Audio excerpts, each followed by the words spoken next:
I become a Mecha. I can evolve infinitely. This video is purely for entertainment and does not infringe on copyrights or laws. The rights to the novel and image belong to the original author. We do not claim ownership. Don't like waiting and want to listen to this fanfic in full now? Subscribe to our Patreon, where you'll find the best fanfics. Chapter 151, Quick Decision. Crash. The 100-meter high red wave finally fell again, after reaching the highest point, like a splash of water hitting a cliff, and returned to calm again after the impact. This time, Crossing Shine failed to avoid the red plasma axe blade. Under the acceleration of the energy field, the flying speed of the giant axe was already twice as fast as before, so that the sound barrier explosion created by Crossing Shine when throwing the giant axe almost dispersed the water curtain that had not yet fallen. Almost at the moment, when Crossing Shine was about to raise his foot to jump, the scalding plasma axe blade had already penetrated his body. The initial speed that was able to drag an afterimage in the air allowed the giant axe to continue flying with an unstoppable momentum and nailed the giant that was penetrated by it to the rock wall 500 meters away from Yuzaro. Zila.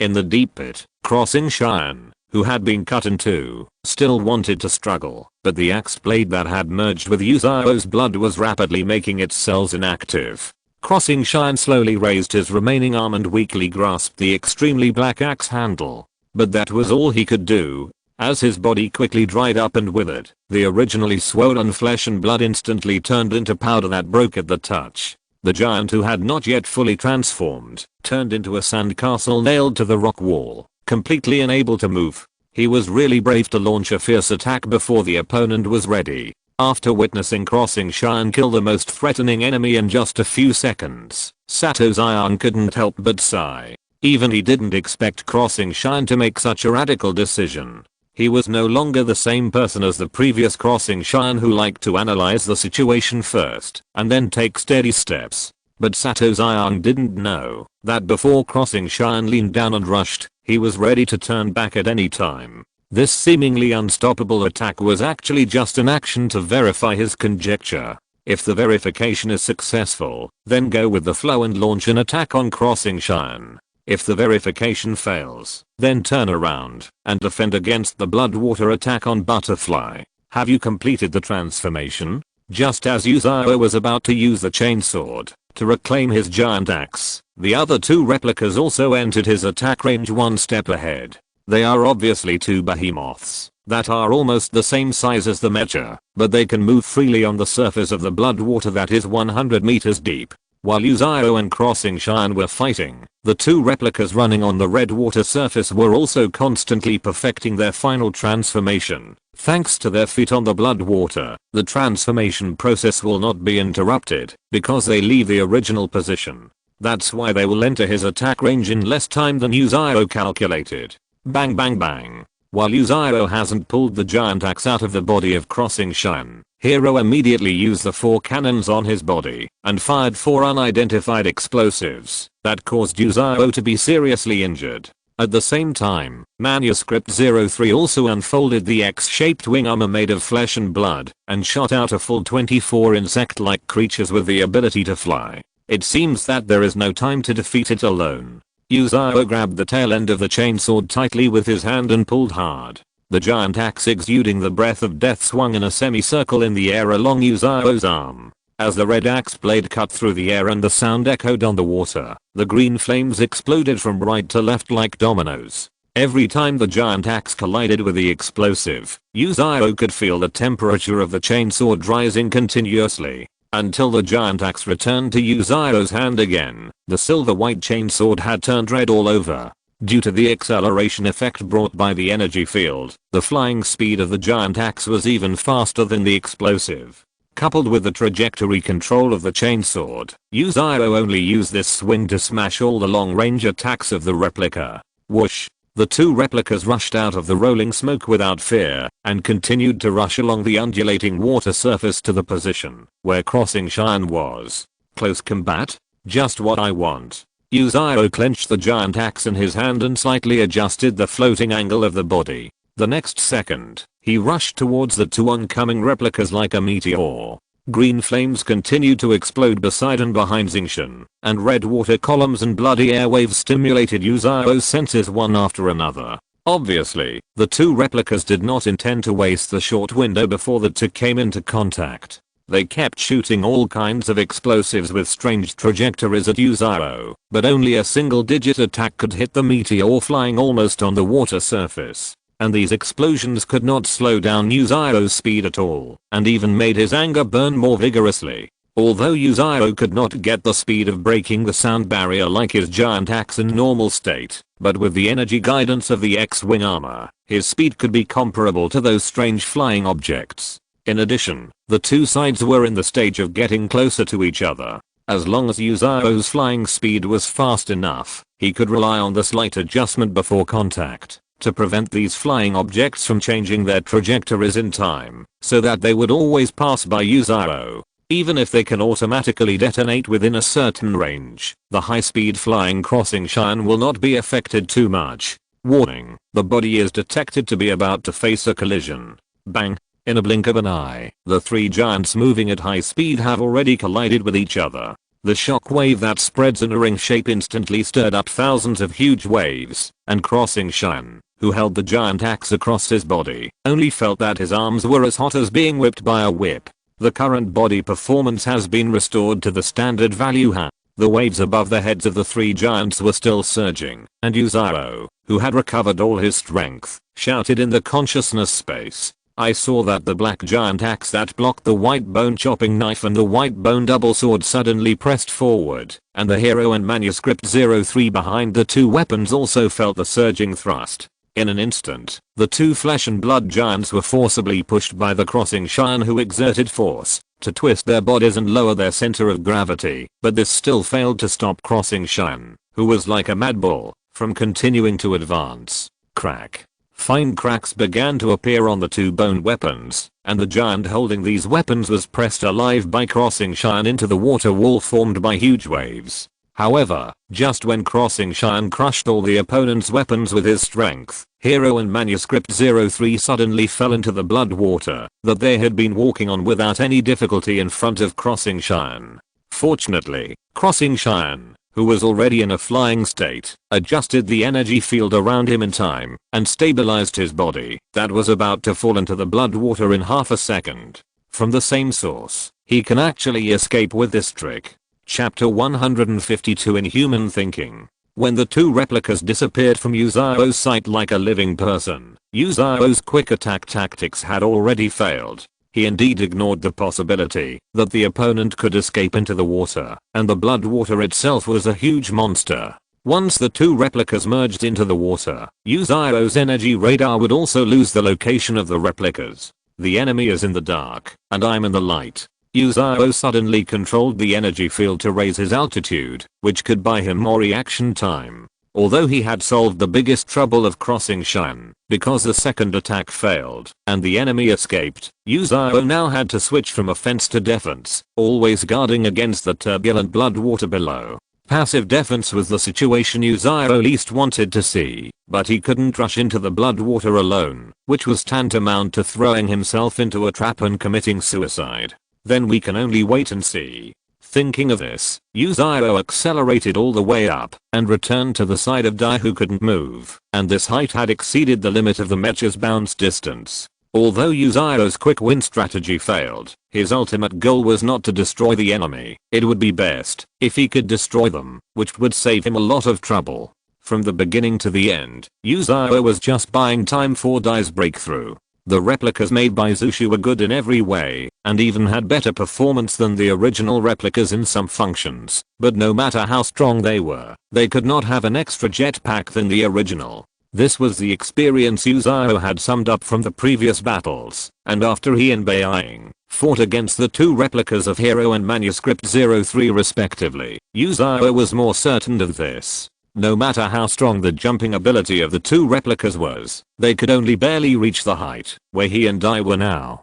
Before, when it was 3-1, Yuzao still had to worry about the opponent launching a long-range attack together, or what he should do when the three replicas jumped up together. But after solving the biggest trouble of Xingqian, Yuzao no longer had to worry about this situation.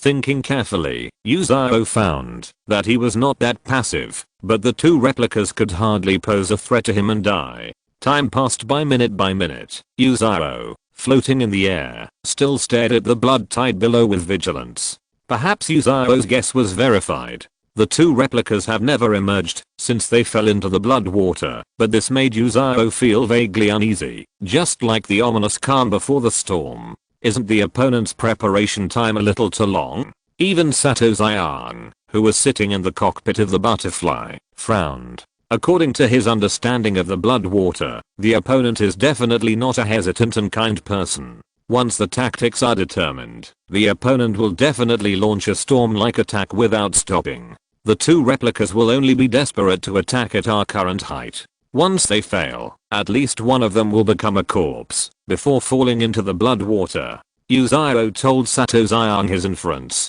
Your perspective sounds like you think we are the villains. This was the first time Satoshi saw Crossing Shine put himself in the enemy's perspective. It sounds like it makes sense, but I don't think they are hiding in the water just because they are unsure. If it were me, I would at least try to attack. If they would try, the two replicas should have turned around and attacked the immobile butterfly when I dived down before. Yuzao held a different view. He thought that the other party would not waste time on a low success rate opponent. If you predict so, then you have to be careful. If the other party does not do things that it is unsure of, it means that its next attack must be sure. After hearing Satoshi's warning, Yuzao suddenly realized that there might be a problem with his inference. If he really regarded the consciousness behind the blood water as a person, then the other party would not always make the most rational decision.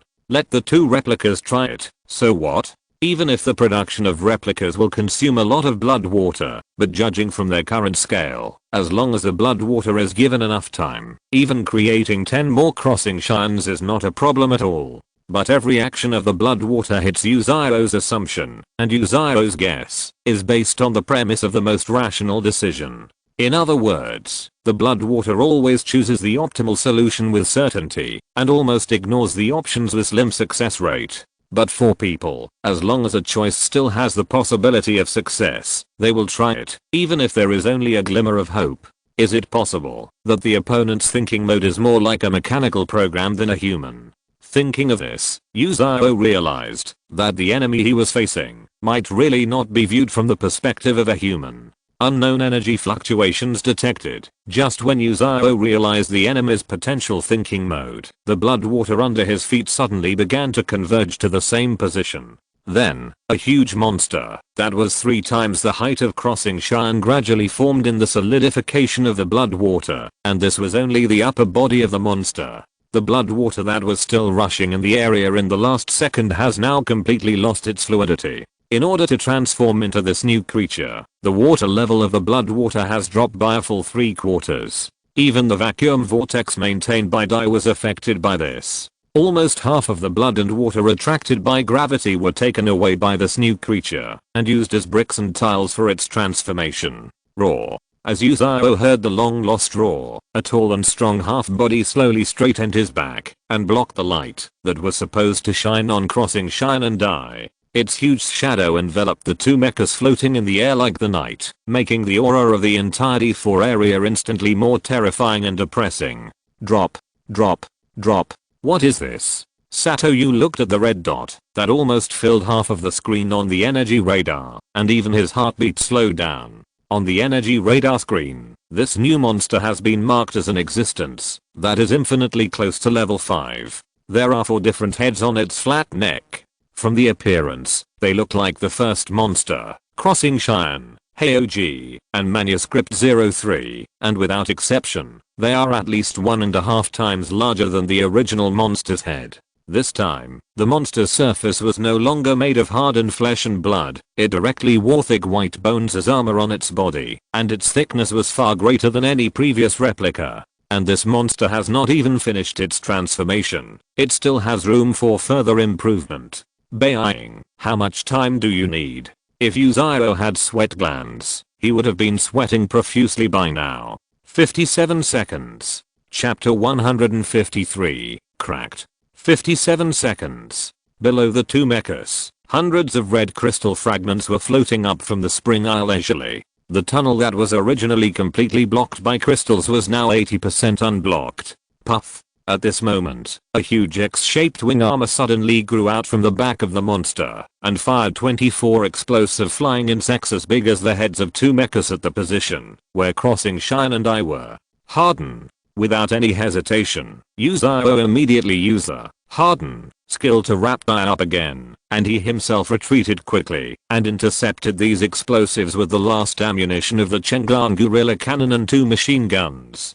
Green flames exploded on the black sphere one after another, and the explosive power was so great that Dai, who was wrapped inside the sphere, would shake. Yuzao directly increased his own flight speed to the maximum level, and barely maintained a relative distance from these explosive flying insects. The artillery fire, that was enough to leave bullet marks in the air, continuously hit one exploding flying insect after another, and the expanding energy and air mass almost filled Yuzao's broad field of vision. Warning, current remaining ammunition 0 as the last shell sank lonely into the blood. Yuzao's long-range attack also came to an end. Have you given up attacking Butterfly? Seeing that the second round of flying insects shot by the monster were all heading towards him, Yuzao could only swing the giant axe wrapped with a chainsword in the air as an intercepting weapon. As the red axe blade drew an arc in the air at a 30-degree angle, 4 exploding flying insects were hit on the spot and exploded into emerald fireworks.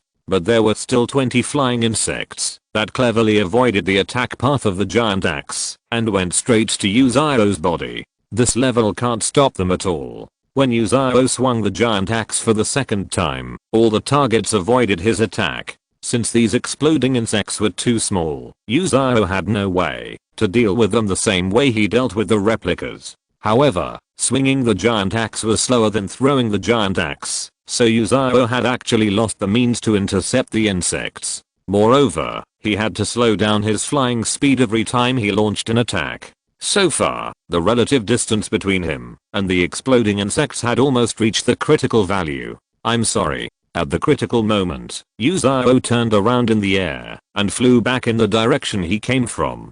10 meters, 9 meters, 8 meters. As Yuzao's flying speed dropped a little bit, the exploding insects got closer and closer to him. At this distance, Yuzao could even see the dark red blood vessels under the skin of these insects. 5 meters. Just before the exploding insects were about to pounce on Yuzao, the wing armor installed on his back suddenly burst into a strong red light. In the blink of an eye, the extremely dense energy filled Yuzao's huge body, and Yuzao suddenly lowered his body and used an explosive short acceleration to brush against the hardened sphere that wrapped the butterfly. Bang, bang, bang. All 19 flying insects were thrown away by Yuzao's sudden speed change and hit the surface of the black sphere like bullets that could not stop the car, and the explosion affected the flying insects behind him, making the whole scene look like a firecracker.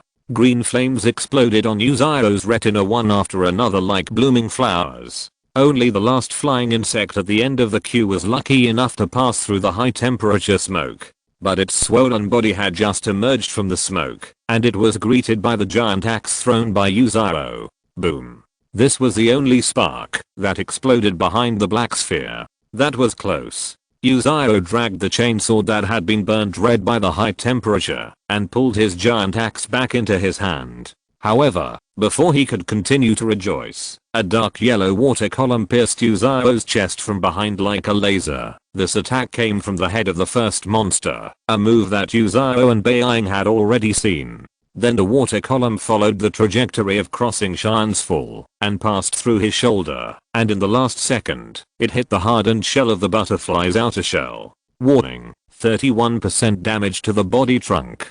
TSK. Feeling the strange pain from the wound, Yuzao covered the crack on his body with the hand that was not holding the axe and entered the accelerated flight state again. After upgrading to a new life form, Yuzao's power reactor also became a life substance similar to a black hole.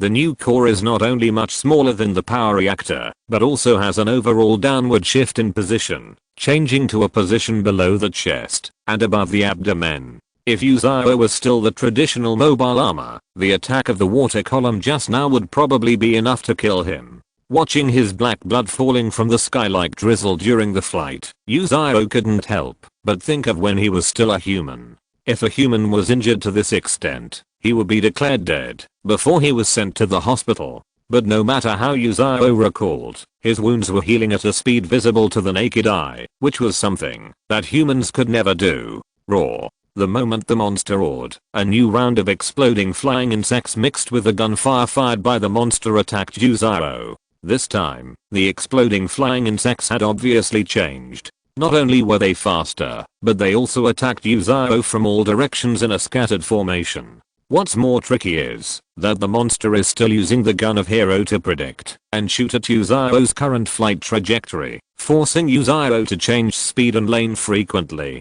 In just 2 rounds, the first flying insect exploded beside Yuzaro. Warning, right arm damaged by 27%. Even though Yuzaro had already run away from the center of the explosion at the fastest speed, his axe-holding arm was inevitably blown into a bloody mess. But this was just a small appetizer. The shaking of Yuzaro's body caused by the explosion directly affected his flying speed. In the next few seconds, the remaining 23 exploding flying insects would catch up with him one after another, and with the fire of the monsters hitting the predicted points, they would directly blow Crossing Shine into pieces on the spot. Crack. At the critical moment, Yuzaro's ears suddenly rang with a sound like broken glass. The next second, 5 spikes appeared in front of Yuzaro at a speed so exaggerated that they left after images in the air. More than 20 flying insects were pierced by these spikes on the spot almost at the same time, and at this time, less than 2 seconds had passed since Yuzaro saw these spikes. Boom. Amid the deafening explosion, Crossing Shine was covered by the smoke screen surrounding him, and the fire that was supposed to fall on him lost its position and failed to hit the missing Crossing Shine. Thank you for your hard work. Beiying's voice rang in Yuzaro's ears. Chapter 154 Rapid Evolution. Should we deal with this big guy first, or take your equipment back first? Yuzaro asked, while turning his eyes to the spring eye below the blood water. The base tunnel that was originally blocked by the red crystals has been completely unblocked, and even though Dai can move freely, a fixed energy field has been formed at the spring eye, preventing the blood water from approaching and filling. But unfortunately, the diameter of the entire tunnel is only about 8 meters, and neither Dai nor Crossing Shine can get in through the hole. What's more, Yuzaro also found that there was something that looked like a manhole cover at the bottom of the tunnel. From the results given by the scanner, the cover was made entirely of pure giant metal, and the metal surface was covered with a layer of anti-energy coating. Deal with the big guy first, but also find an opportunity to attack the protective cover under the tunnel. Beiying set a clear goal for the two people's next action. You can use the wing armor first. That equipment is just icing on the cake for me, but it is a timely help for you. Bang bang bang. The two were only halfway through their conversation when a new round of exploding flying insects and bombardment arrived as expected, and this time the monster even used the Dragon Gorilla Artillery Group. Although the copied Dragon Gorilla Artillery Group did not have the armor-piercing enchantment effect of the original, the bone bullets it fired had been polished into spiral patterns with extremely strong penetration, and the replica turret not only gave these bullets a higher initial speed, but also did not have to worry about the problems of the original machine gun overheating. In a dense rain of bullets, Dai and Xingchen, one white and one black, had to avoid each other and adjust their flight trajectories in 2 different directions to disperse the density of the monster's long-range attacks and share the pressure with each other. However, Xingchen was obviously more protected by firepower than Dai. The Dragon Gorilla Artillery Group did not originally have the function of turret separation, so even though the replica also had 8 gun muzzles, it could only shoot in one direction at the same time, and Xingchen unfortunately became the target of the replica. Several times, Crossing Shine brushed past these spiral bone bullets, and the surface parts of Crossing Shine that came into contact with these bullets were all injured. This means that once Crossing Shine really got hit by a bone bullet, his body would definitely have a spiral hole. If it weren't for the 6 spikes controlled by Dai constantly intercepting the exploding flying insects fired by the monster at an extraordinary speed, Yuzaro would have been beaten into a hornet's nest by now. There's not even time to breathe. Even so, Crossing Shine was still overwhelmed by the Dragon Gorilla Cannon group. Almost all of his energy was put on dodging bullets, and he had no time to think about other things. Leave it to me. Just as Yuzao was thinking about how to get out of the quagmire, Beiying suddenly spoke. The next second, Yuzao understood what Beiying meant. Although the shooting of the Dragon Gorilla Cannon had not stopped, the X-shaped wing armor copied by the monster had a short attack interval. If Yuzao remembered correctly, this interval was 5 seconds. 5 seconds is enough time for Butterfly, who can freely control the density of the energy field. After the new round of exploding flying insects were all intercepted, the 6 spikes flew to the Dragon Gorilla artillery group on the monster's chest. At the same time, Butterfly also increased its speed to the highest and flew towards the spring exposed to the air with two swords in a diving posture. Boom boom boom. Just when Yuzao thought he was about to be freed from the pursuit of artillery fire, all 6 spikes stabbed into the monster's thick bone armor without exception.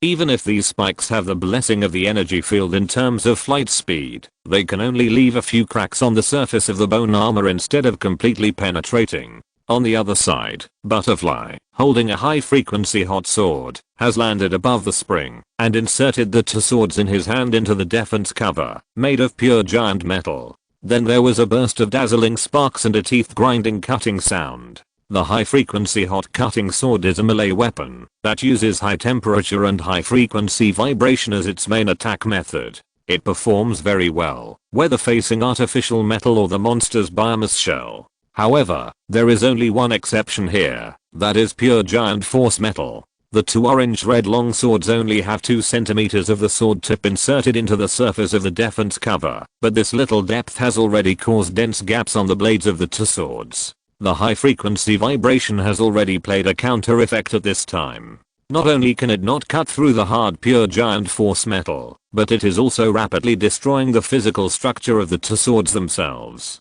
But when Dai realized the problem, he pulled the two swords out of the surface of the defense cover and returned to the air. The two high-frequency hot cutting swords were almost on the verge of breaking. The cracks visible to the naked eye were like long snakes crawling all over the orange-red sword body. Yuzao believed that, as long as they collided with the monster's bones once more, they would be scrapped on the spot. Raw. Almost at the moment when Dai returned to the air, the monster also grew its own arms. It was a pair of thick arms nearly 100 meters long. In addition to the layers of bone armor on the surface, these arms inherited almost all the characteristics of the disgusting forelimbs of the first monster. The joints that can be turned 180 degrees, the arthropod structure covered with barbs, and dozens of tentacles dancing in the air, all of which brought back bad memories for Yuzao. Does this count as disliking the Mecha's arms that are not useful? Even Sato Zayang, who was sitting in the cockpit of Butterfly, couldn't help but squint his eyes.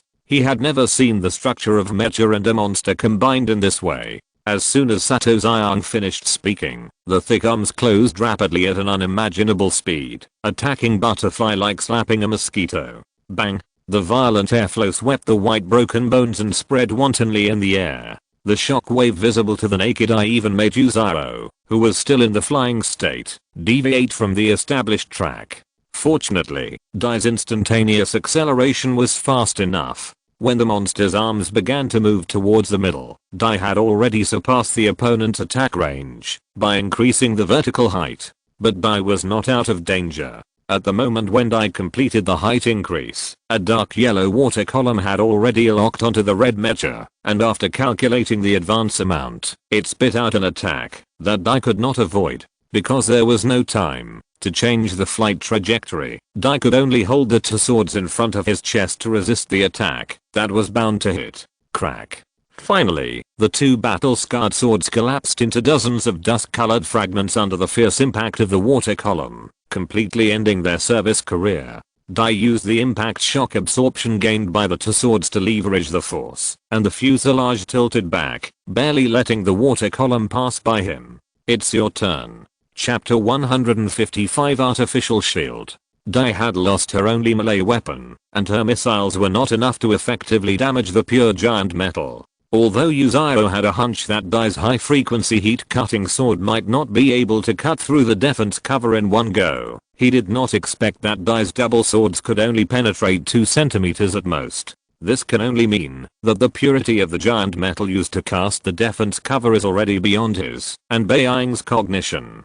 Before Dai crushed all the red crystals on the spring, Yuzao could never have expected that the last step to prevent the two from killing the monster was actually a defense facility made by humans. With this purity of giant metal as protection, what kind of thing is buried underneath? A nuclear bomb?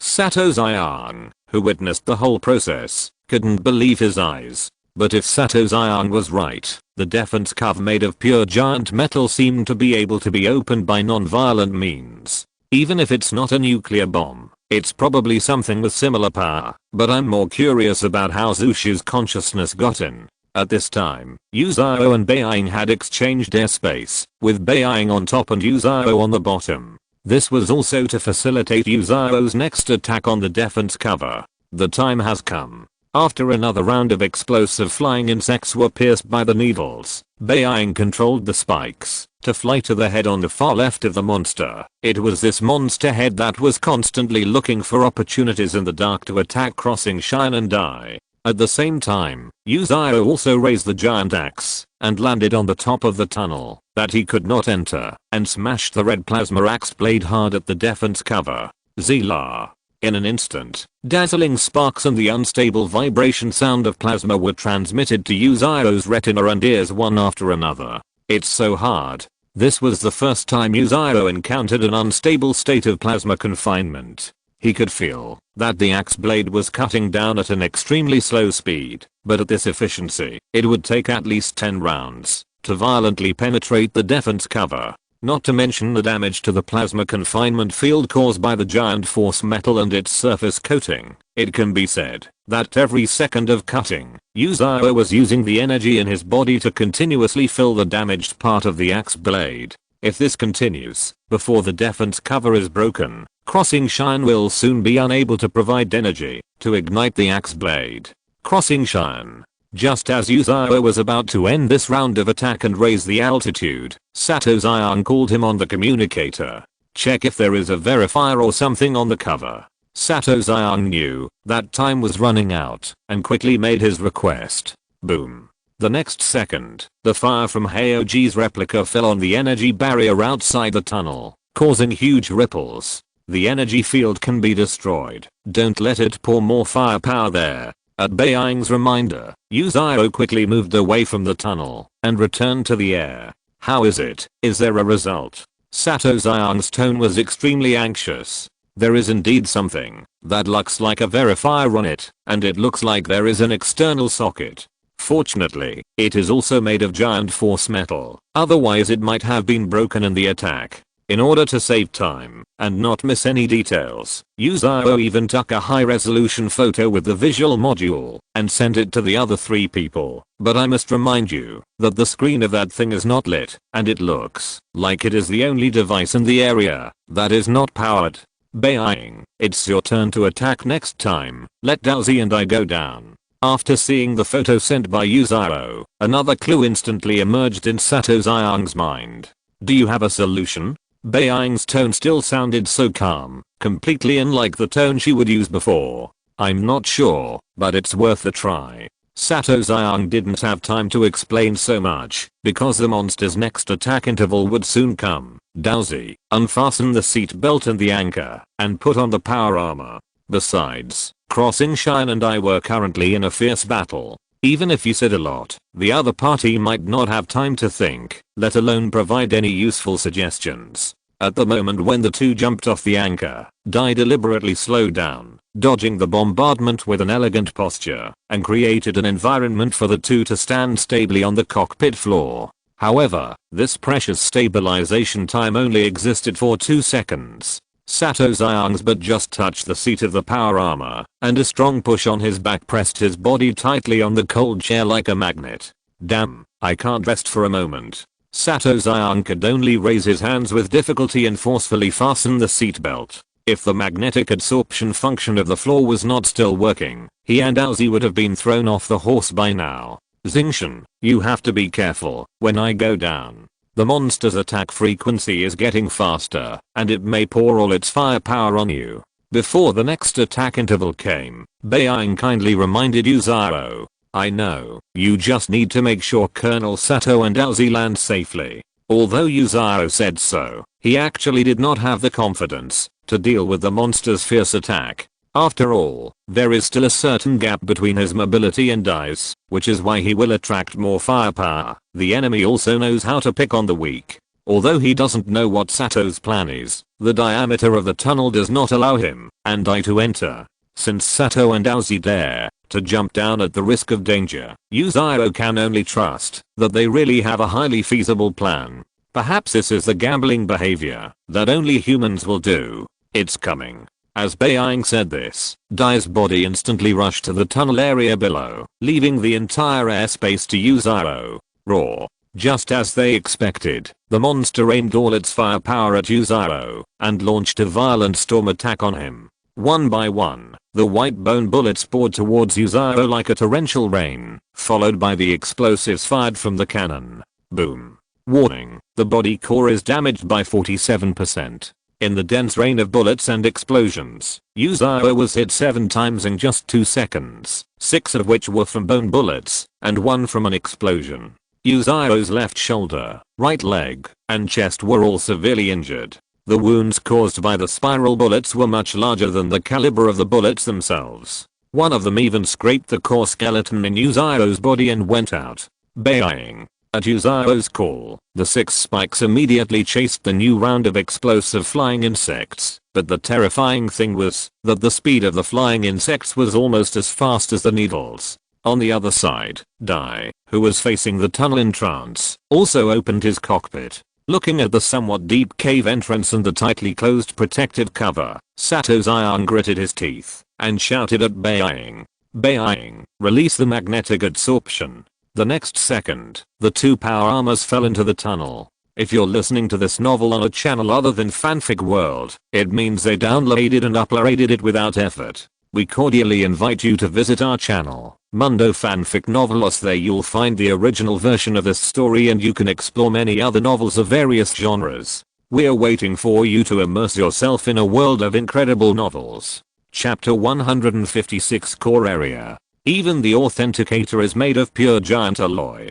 Gemini Medical and Redens are really rich. Satoyu had just landed in the power armor when he saw the shining authenticator above the defense cover. Although it was really the same as Yuzaro said, even the surrounding emergency lights were turned off. But after checking, Satoyu still found that the authenticator had an independent battery power supply. I hope this will work. As soon as Satoyu finished speaking, he opened the cockpit of the power armor and jumped out.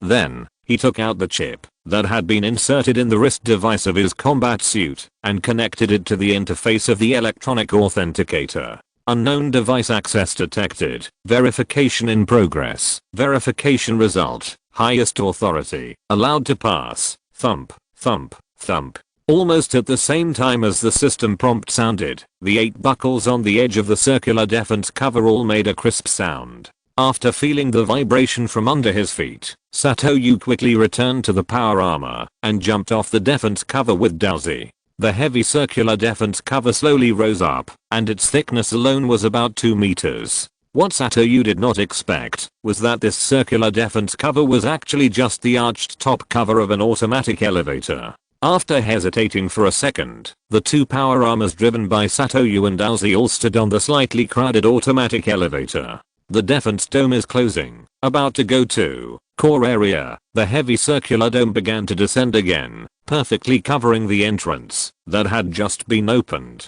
The 2 power armors followed the elevator down in the dark tunnel. The track that was supposed to be illuminated by emergency lights was now completely dark. The entire descent process lasted about 30 seconds, and Satoyu and Aozi finally left the depressing elevator and came to an arched passage that was only 10 meters long. Another explosion-proof door, and it is made of pure giant metal. Satoyu was more and more shocked. It was the first time he had seen such a luxurious defense structure. In his opinion, this also implied that the things protected behind the door were priceless.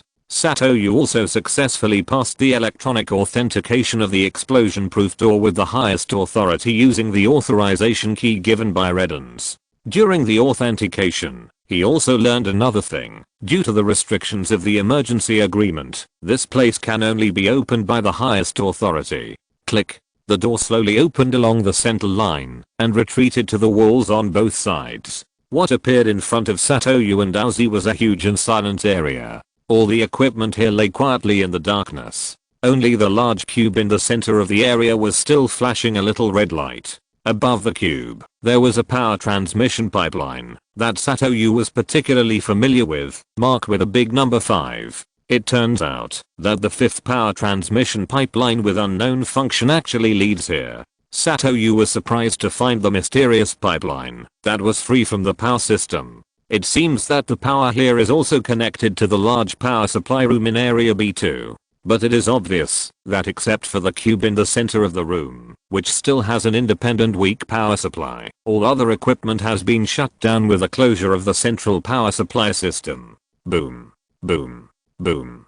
Sato and Aozi walked cautiously towards the only object that was still lit. The footsteps of the power armor were amplified several times in this empty and gloomy environment, echoing between the walls and the floor. Scan completed. The system is identifying and analyzing. Looking at the white cube in front of him, which was definitely a man-made object, Sato started his scanner and waited patiently for the results. While waiting, he couldn't help but use the strong light searchlight on the power armor to look around other places. Most of the pipes and equipment here are connected to the base of this cube. It seems that all the facilities in the whole room are operating around such a delicate looking thing. No matching results were found in the database.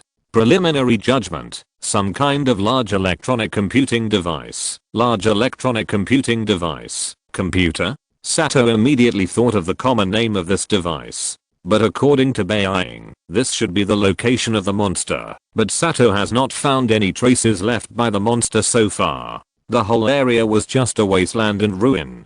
Satoyu didn't even find any blood or corpses. It was simply a fantasy to say that the monster was hidden here. However, just when Satoyu was eager to search the entire area again, Aozi was extremely vigilant and took a fighting stance towards the cube. What's wrong, Aozi? Seeing Aozi suddenly alert, Satoyu also cast his eyes back to the cube and used the sniper rifle on his shoulder to lock the cube as a target. Aozi, who couldn't speak, manually marked the cube as a hostile monster in front of Satoyu in the information sharing. Is it the monster itself? For a moment, Satoyu thought of another possibility, a possibility that matched Aozi's actions and connected all the clues. If the cube in front of them is a computer with precision and powerful computing power, then is it the main control system that controlled the entire area before? Once this conjecture is established, the cube in front of them is very likely to be a main brain invaded by a monster. Thinking of this, Sato suddenly understood why monsters never try like humans, but always choose or create an optimal solution with a higher success rate. Because its thinking mode is only close to that of humans, but as long as it is still a large electronic computing device, it is destined not to gamble like a real person. No wonder we were blocked by the main brain when we restarted the power system before. It turns out that the main brain is not a malfunctioning artificial intelligence at all, but a product that has received the consciousness of the monster's body. Finally, Sato sorted out this series of mysteries. Just when Sato suddenly realized, the communication from Xingshan outside also came into Sato's ears. Have you found the monster's body? Yuzao's tone was so anxious, because the offensive pressure he and I faced had grown to the point where they were almost unsustainable. I guess we found it, but I'm not sure it must be. Although Sato was sure that his hypothesis was basically established, and Aozi also agreed, he still conservatively left a trace of uncertainty. Hurry up.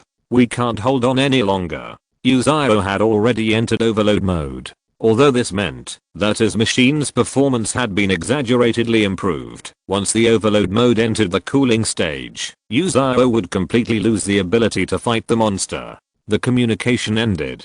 Chapter 157 Withering and Death. It seems that we can't afford to hesitate here. Sato's tone became extremely firm. Yuzao took the initiative to hang up the communication, which also meant that the situation he was facing had deteriorated to the point where he would be distracted even when talking. Aiming system calibration completed. Fire. Bang. As Satoyu's power armor retreated violently under the effect of recoil, a hot armor-piercing bullet flew out from the sniper rifle on the shoulder of the armor and hit the center of the cube directly. However, this bullet did not penetrate the entire cube as Satoyu expected, but only rubbed a little spark on the surface of the cube and bounced onto the wall on the side. Failed to penetrate the target. Looking at the string of big red words on the panoramic display, Satoyu's mood suddenly fell to the bottom. He never expected that even the heavy sniper rifle on the power armor could not cause damage to the cube. You know, this thing was developed according to the standard of anti-large vehicles. Not only Satoyu, but even Daozi on the side, did not believe in evil, and fired a shot at this cube that was only half the height of the power armor. But the result was the same. The bullet bounced to the side due to the kinetic energy reflection, and there was not even a trace of bullet on the surface of the cube. Retreat to a safe distance. When Satoyu said this, Daozi already understood Satoyu's idea. The two power armors quickly retreated to the explosion-proof door and opened a straight line distance of 10 meters from the cube. Launch program is ready. Bang, bang, bang. Satoyu mercilessly fired all 3 missiles in the shoulder-mounted launcher. Suddenly, a fierce fire and air wave broke out in a silent and dark area. Many facilities were blown to pieces in the fire, and even a charred alloy plate flew all the way to the feet of the two power armors. After a few seconds, the smoke dissipated, and Satoyu once again shone the strong light searchlight on the power armor on the cube. It was unharmed. Damn it. Satoyu controlled the armor and punched the wall next to it. He didn't understand why a man-made computer parasitized by a monster could be so hard. Flesh and blood can be destroyed by high temperatures, and steel will also be deformed and twisted in energy reactions. The cube is not made of pure giant metal, so how can it withstand missile attacks? If even sniper rifles and missile launchers cannot penetrate and shatter the cube, then the power armor driven by the two people will indeed not be able to cause any damage to the cube. Calm down, calm down. Satoyu suppressed his excitement while looking around the surrounding facilities with a strong searchlight. Since the equipment on the power armor cannot destroy the target, we can only use local materials to see if there is anything worth trying. But how easy is it to find more powerful weapons in a place that has just been bombed by missiles? As Satoyu thought, even if he looked around, it seemed that there was no equipment here that could be used as a weapon. The strongest things, apart from the explosion-proof door made of pure giant metal, were only 2 fire axes. Moreover, the specifications of these 2 fire axes were not used to split explosion-proof doors, but more like axes used to deal with specific devices, such as power pipelines. Power pipeline. Thinking of this, Satoyu narrowed his eyes slightly and looked at the number 5 pipeline on the base of the cube with a suspicious look. If there is no countermeasure, Gemini Medical and Redden's military technology will definitely not dare to conduct such a monster experiment that is easy to get out of control here. The local elderly will also become monsters, but they are all controlled by the drugs developed by Gemini Medical. Satoyu felt that he suddenly thought of another extremely risky method. He looked at the injection that he had taken out of the black box in his pocket by force. The dangerous box without a label in the hospital always made Satoyu concerned, so he simply used a gun to break the lock and took the small jar filled with transparent liquid with him. At this time, Satoyu had already drawn the liquid in the small jar into the syringe, and the analysis results of the syringe were in line with his expectations. Containing a large amount of unknown methyls derivative compounds, it doesn't look like something to be injected into a sick old man. Then there is only one possibility left. Get ready for battle. Satoyu called out the control panel of the power system again and entered the source code mode that he couldn't understand at all. According to his idea, if part of the power system is indeed connected here, then the switch connecting the power of this area must have been written into the system. Even if it cannot be found on the control panel, it must exist somewhere. Turn on all power switch source codes, regardless of whether the equipment or program is damaged or not. Turn them all on. Instructions received. System execution in progress. In the area that Satoyu could not see, the dusty light tube suddenly lit up, and the closed doors also flashed red lights. All the terminated programs began to operate, and an underground project that imprisoned countless dead souls and monsters had a breath again. Program execution completed. Click. Almost at the moment when the system prompt popped up, the area where Satoyu and Daozi were standing also lit up, and the black screen terminals all entered the system self-check. After just a few seconds, the screens showed a friendly operation interface that had been simplified several times. At the same time, the cube that received the power transmission also changed. The originally dim red light has now become dazzling, as if something is waking up from its body. Puff. Finally, stimulated by the huge amount of electrical energy, clumps of flesh and blood began to seep out from the inside of the cube and wrapped around the cube at a speed visible to the naked eye, as if it were a beating heart. Bean, cover me. While Sato Zion was speaking, the two power armors had already begun to sprint towards the cube 10 meters away. But at the same time, the rapidly mutated cube also grew dozens of thick arthropod arms, trying to tear the two armors into pieces. Bean, who was at the front, had given up the idea of shooting with a sniper rifle. At this distance, the tactical dagger in her hand was definitely more useful than a gun. Swish. A few cold lights flashed, and Bean's blade had broken along with the monster's severed arms, and at this time the two armors were only one step away from the cube. While Bean was using the armor itself to restrain these arms, the armor driven by Sato Zion suddenly rushed out from behind, and Sato Zion himself opened the cockpit, holding a syringe and directly piercing the cube, and pushing the liquid into the flesh and blood. Outside the main control room, Yuzaro, who had 5 seconds left before the overload mode ended, suddenly saw a scene that he would never forget. The huge monster suddenly withered like a withered old tree, and the blood under the monster also boiled, creating a thick fog that was enough to cover everyone's vision. All attacks stopped. Chapter 158 Nervous Disorder. Boom. Yuzaro successfully landed on the blood-red rocky ground 2 seconds before the overload mode ended. Due to the overdraft of the overload mode, the current body performance has been forcibly locked to 40% of the standard value, and it is expected to return to the standard level in 359 minutes and 57 seconds. A feeling of exhaustion and fatigue instantly swept through every corner of Yuzaro's body. And it felt as if he had just been forced to run a 20-kilometer marathon at a sprint speed. Unfortunately, even though Yuzaro now felt a little tired even moving his fingers, he couldn't help his body recover by eating, drinking water or taking medical treatment like humans. Perhaps plugging a few cables into Yuzaro's body to transmit energy would be a good external force intervention method, but they were already a million miles away from the Blackhorn underground industrial base. Yuzaro could only wait for his body to recover naturally over time, which also meant that he would lose the ability to fight against large monsters for a long time to come. But this was not the worst, because the next second, he saw Dai falling from 100 meters in the air in front of him. White shadow. Yuzaro held the black handle of the plasma axe blade with his hand, forced himself to stand up, and rushed into the smoke. At this time, Dai had completely lost the floating and agile look before. I don't know if it was because of the exhaustion of energy. The armored form wrapped around the whole body was just between the butterfly and manuscript 03, like a butterfly that had not completely shed its skin. The body that originally emitted red energy was now showing a charcoal-like black, making the color of the entire mecha become red and black, and it seemed lifeless.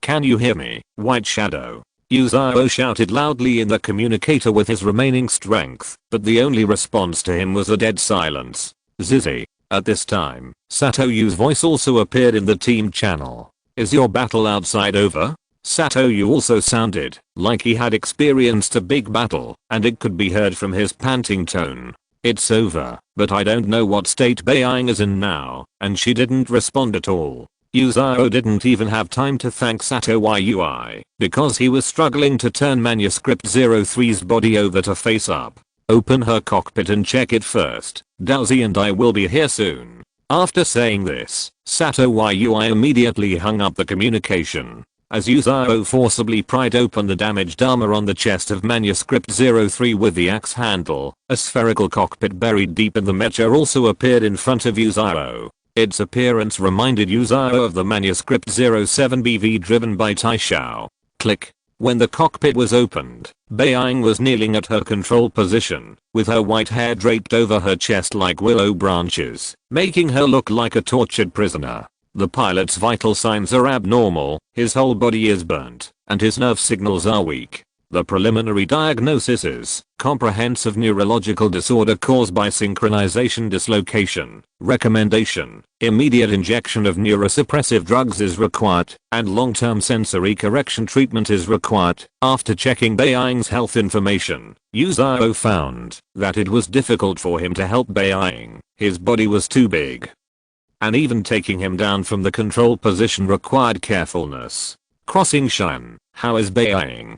A minute later, Satoyu and Daozi drove the power armor up the maintenance ladder in the tunnel. The two ran to Beiying without stopping and jumped out of the armor. Yuzao could only send the system's diagnostic information to Satoyu and Daozi, and Satoyu directly carried Beiying into the life support chamber. Burns are easy to deal with, but comprehensive neurological disorders. This is not an easy symptom to treat in the pilot.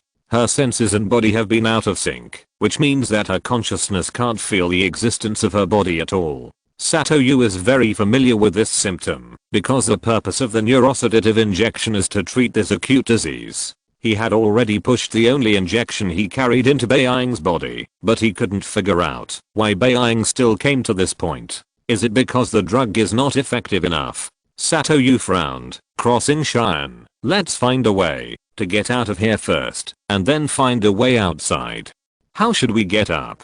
Yuzao certainly understood that there would be no solution in this underground space hundreds of meters deep, but he and Beiying fell from the upper level at the beginning. If there was no energy field provided by the butterfly to allow them to fly, it would be a pipe dream for the two mechas to climb back to the surface. Over there, Satoyu pointed to the place where he and Daozi wanted to drive the power armor to before, as if he had expected it. Although the manual maintenance passage there had been destroyed by the monster, the entire underground facility was now powered, and the secret lift platform that could accommodate the mecha could operate normally. After finding a way, Yuzao used all his strength to drag Beiying's mecha into the lift platform. After all, he only had 30% of his normal strength now, and even dragging a mecha like Manuscript 03, which was known for its lightness, was as difficult as moving a mountain for Yuzao. 10 minutes later, the dazzling sunlight finally appeared above everyone's heads again. Crossing Shan, you first drag Beiying and the mecha to the vicinity of the hospital in Chang'an County. Daozi and I will go back to the Wuju Mountain Air Raid shelter first. Time is running out, and the elderly there need our help to take care of them. Satoyu's idea was very clear, and he went back, not only to take care of the elderly, but also to prepare for the elderly's subsequent transfer. As for Beiying, who was in a coma, he really couldn't think of any good way to treat her for a while, so he could only let her stay in the life support chamber first, at least to ensure that her body would not have any complications. This is also the purpose of letting Crossing Shan take her to the hospital first, just in case. I know. Yuzao believed that Sato Xiang must know more about this disease than he did, so he trusted his judgment. One more thing. Sato Xiang's tone suddenly became serious. Please keep an eye out for any traces of Heoji on the road. It is precisely because he and Daozi can only sit in the power armor, now that the two of them seem to be unable to help at all, and this is undoubtedly a waste of the abilities of the two pilots. Colonel Sato, Beiying and I have already tracked it before, and Heoji's footsteps disappeared where we are standing now, so we accidentally fell underground from here. Yuzao decided to tell the important information that he had not had time to share before. This is troublesome. Sato Xiang's mood took a sharp turn for the worse. Do we have to go down again later? Chapter 159. The person has gone.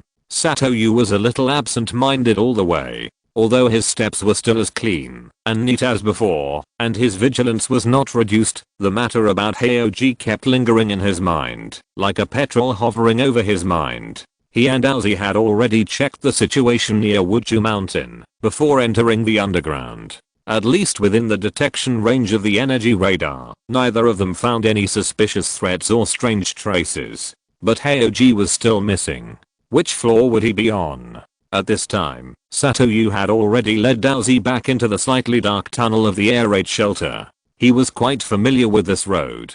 The space capacity of Area A and Area B is definitely not enough to accommodate such a large mecha. According to the height of Heoji, these two areas should be ruled out first. From the perspective of the map structure, Area C has enough vertical drop, but the layering problem of Area C is very large. It is impossible to have a vertical space that runs through C1 to C3 without any obstruction. The situation in Area D is similar to Area C, but Area D4, where we finally killed the monster, is definitely big enough. Thinking of this, Sato Xiang opened the holographic map again. During the battle, he did not forget to collect data.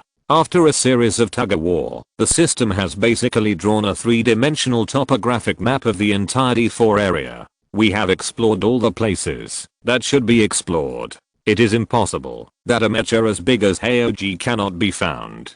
Could it be dissolved by blood? Sato Xiang sighed silently. If what Crossing Shine said was true, Heoji could only have this result. That was the mecha that accompanied him in the battle for many years. Although reason told him that Heoji had probably turned into a pool of blood and was buried there forever with the monster, Sato Xiang still hoped that there would be a glimmer of hope, a turn that seemed to be full of all kinds of coincidences. On the other side, Daozi, who was sitting in the power armor, was also in a very low mood. She was originally petite and could only barely control the controller that was extended to the extreme distance, so Daozi had to use a very uncomfortable posture to get stuck in the seat so that she could control the power armor and respond in time. Daozi often encountered similar troubles in her life. No one in the Legion was as small as her. Joining the Watcher Alliance required a strict physical fitness examination, so even the most universal standard equipment did not meet Daozi's usage size. The bulletproof vests that others wore to the upper body could cover Daozi almost to the knees, and the guns that others could hold in a standard posture were like heavy firepower equipment that Daozi held. Almost everything was not suitable for Daozi, and there was a 99% probability that it would be one size larger than the size she wanted. Only Heoji, the guy with the largest size among all weapons, had a set of iron pilot driving sets tailored for Daozi. It is precisely because of this that Daozi will sit on this huge mecha without regrets and win one cruel battle after another. This cold weapon full of blood and violence is one of the few things that can make Daozi feel warm. She can't share her sorrow with others by complaining like others, so she always hides all her thoughts and emotions in her heart. On a night when the moonlight can shine into the underground city, she silently wipes her tears on the pillow. It didn't take long for the two power armors to stand in front of the fork in the road. Perhaps because he had been thinking about it for too long, Sato Xiang, who knew he should go to the right, had an impulse to run to the left. He always felt that the hero was waiting for him somewhere in the underground building. It felt like a comrade in arms whose life and death were uncertain was calling for help from Sato Xiang. After struggling for a few seconds, Sato Xiang still took a firm step towards the fork on the right. Trusting reason rather than intuition is the iron rule he must follow as a soldier. No matter how strong his desire to find Heoji is, he must first ensure the safety of hundreds of elderly people. Daozi followed Sato Xiang's footsteps without hesitation. She may not have the same high awareness as Sato Xiang, but she believes that Sato Xiang's decision is correct. Colonel Sato. Miss Daozi. Seeing the two again, Kobayashi's had a look of relief and joy on his face. Great, I'm glad you're alright. Being in the same mountain, Kobayashi could also feel a huge movement coming from 100 meters underground.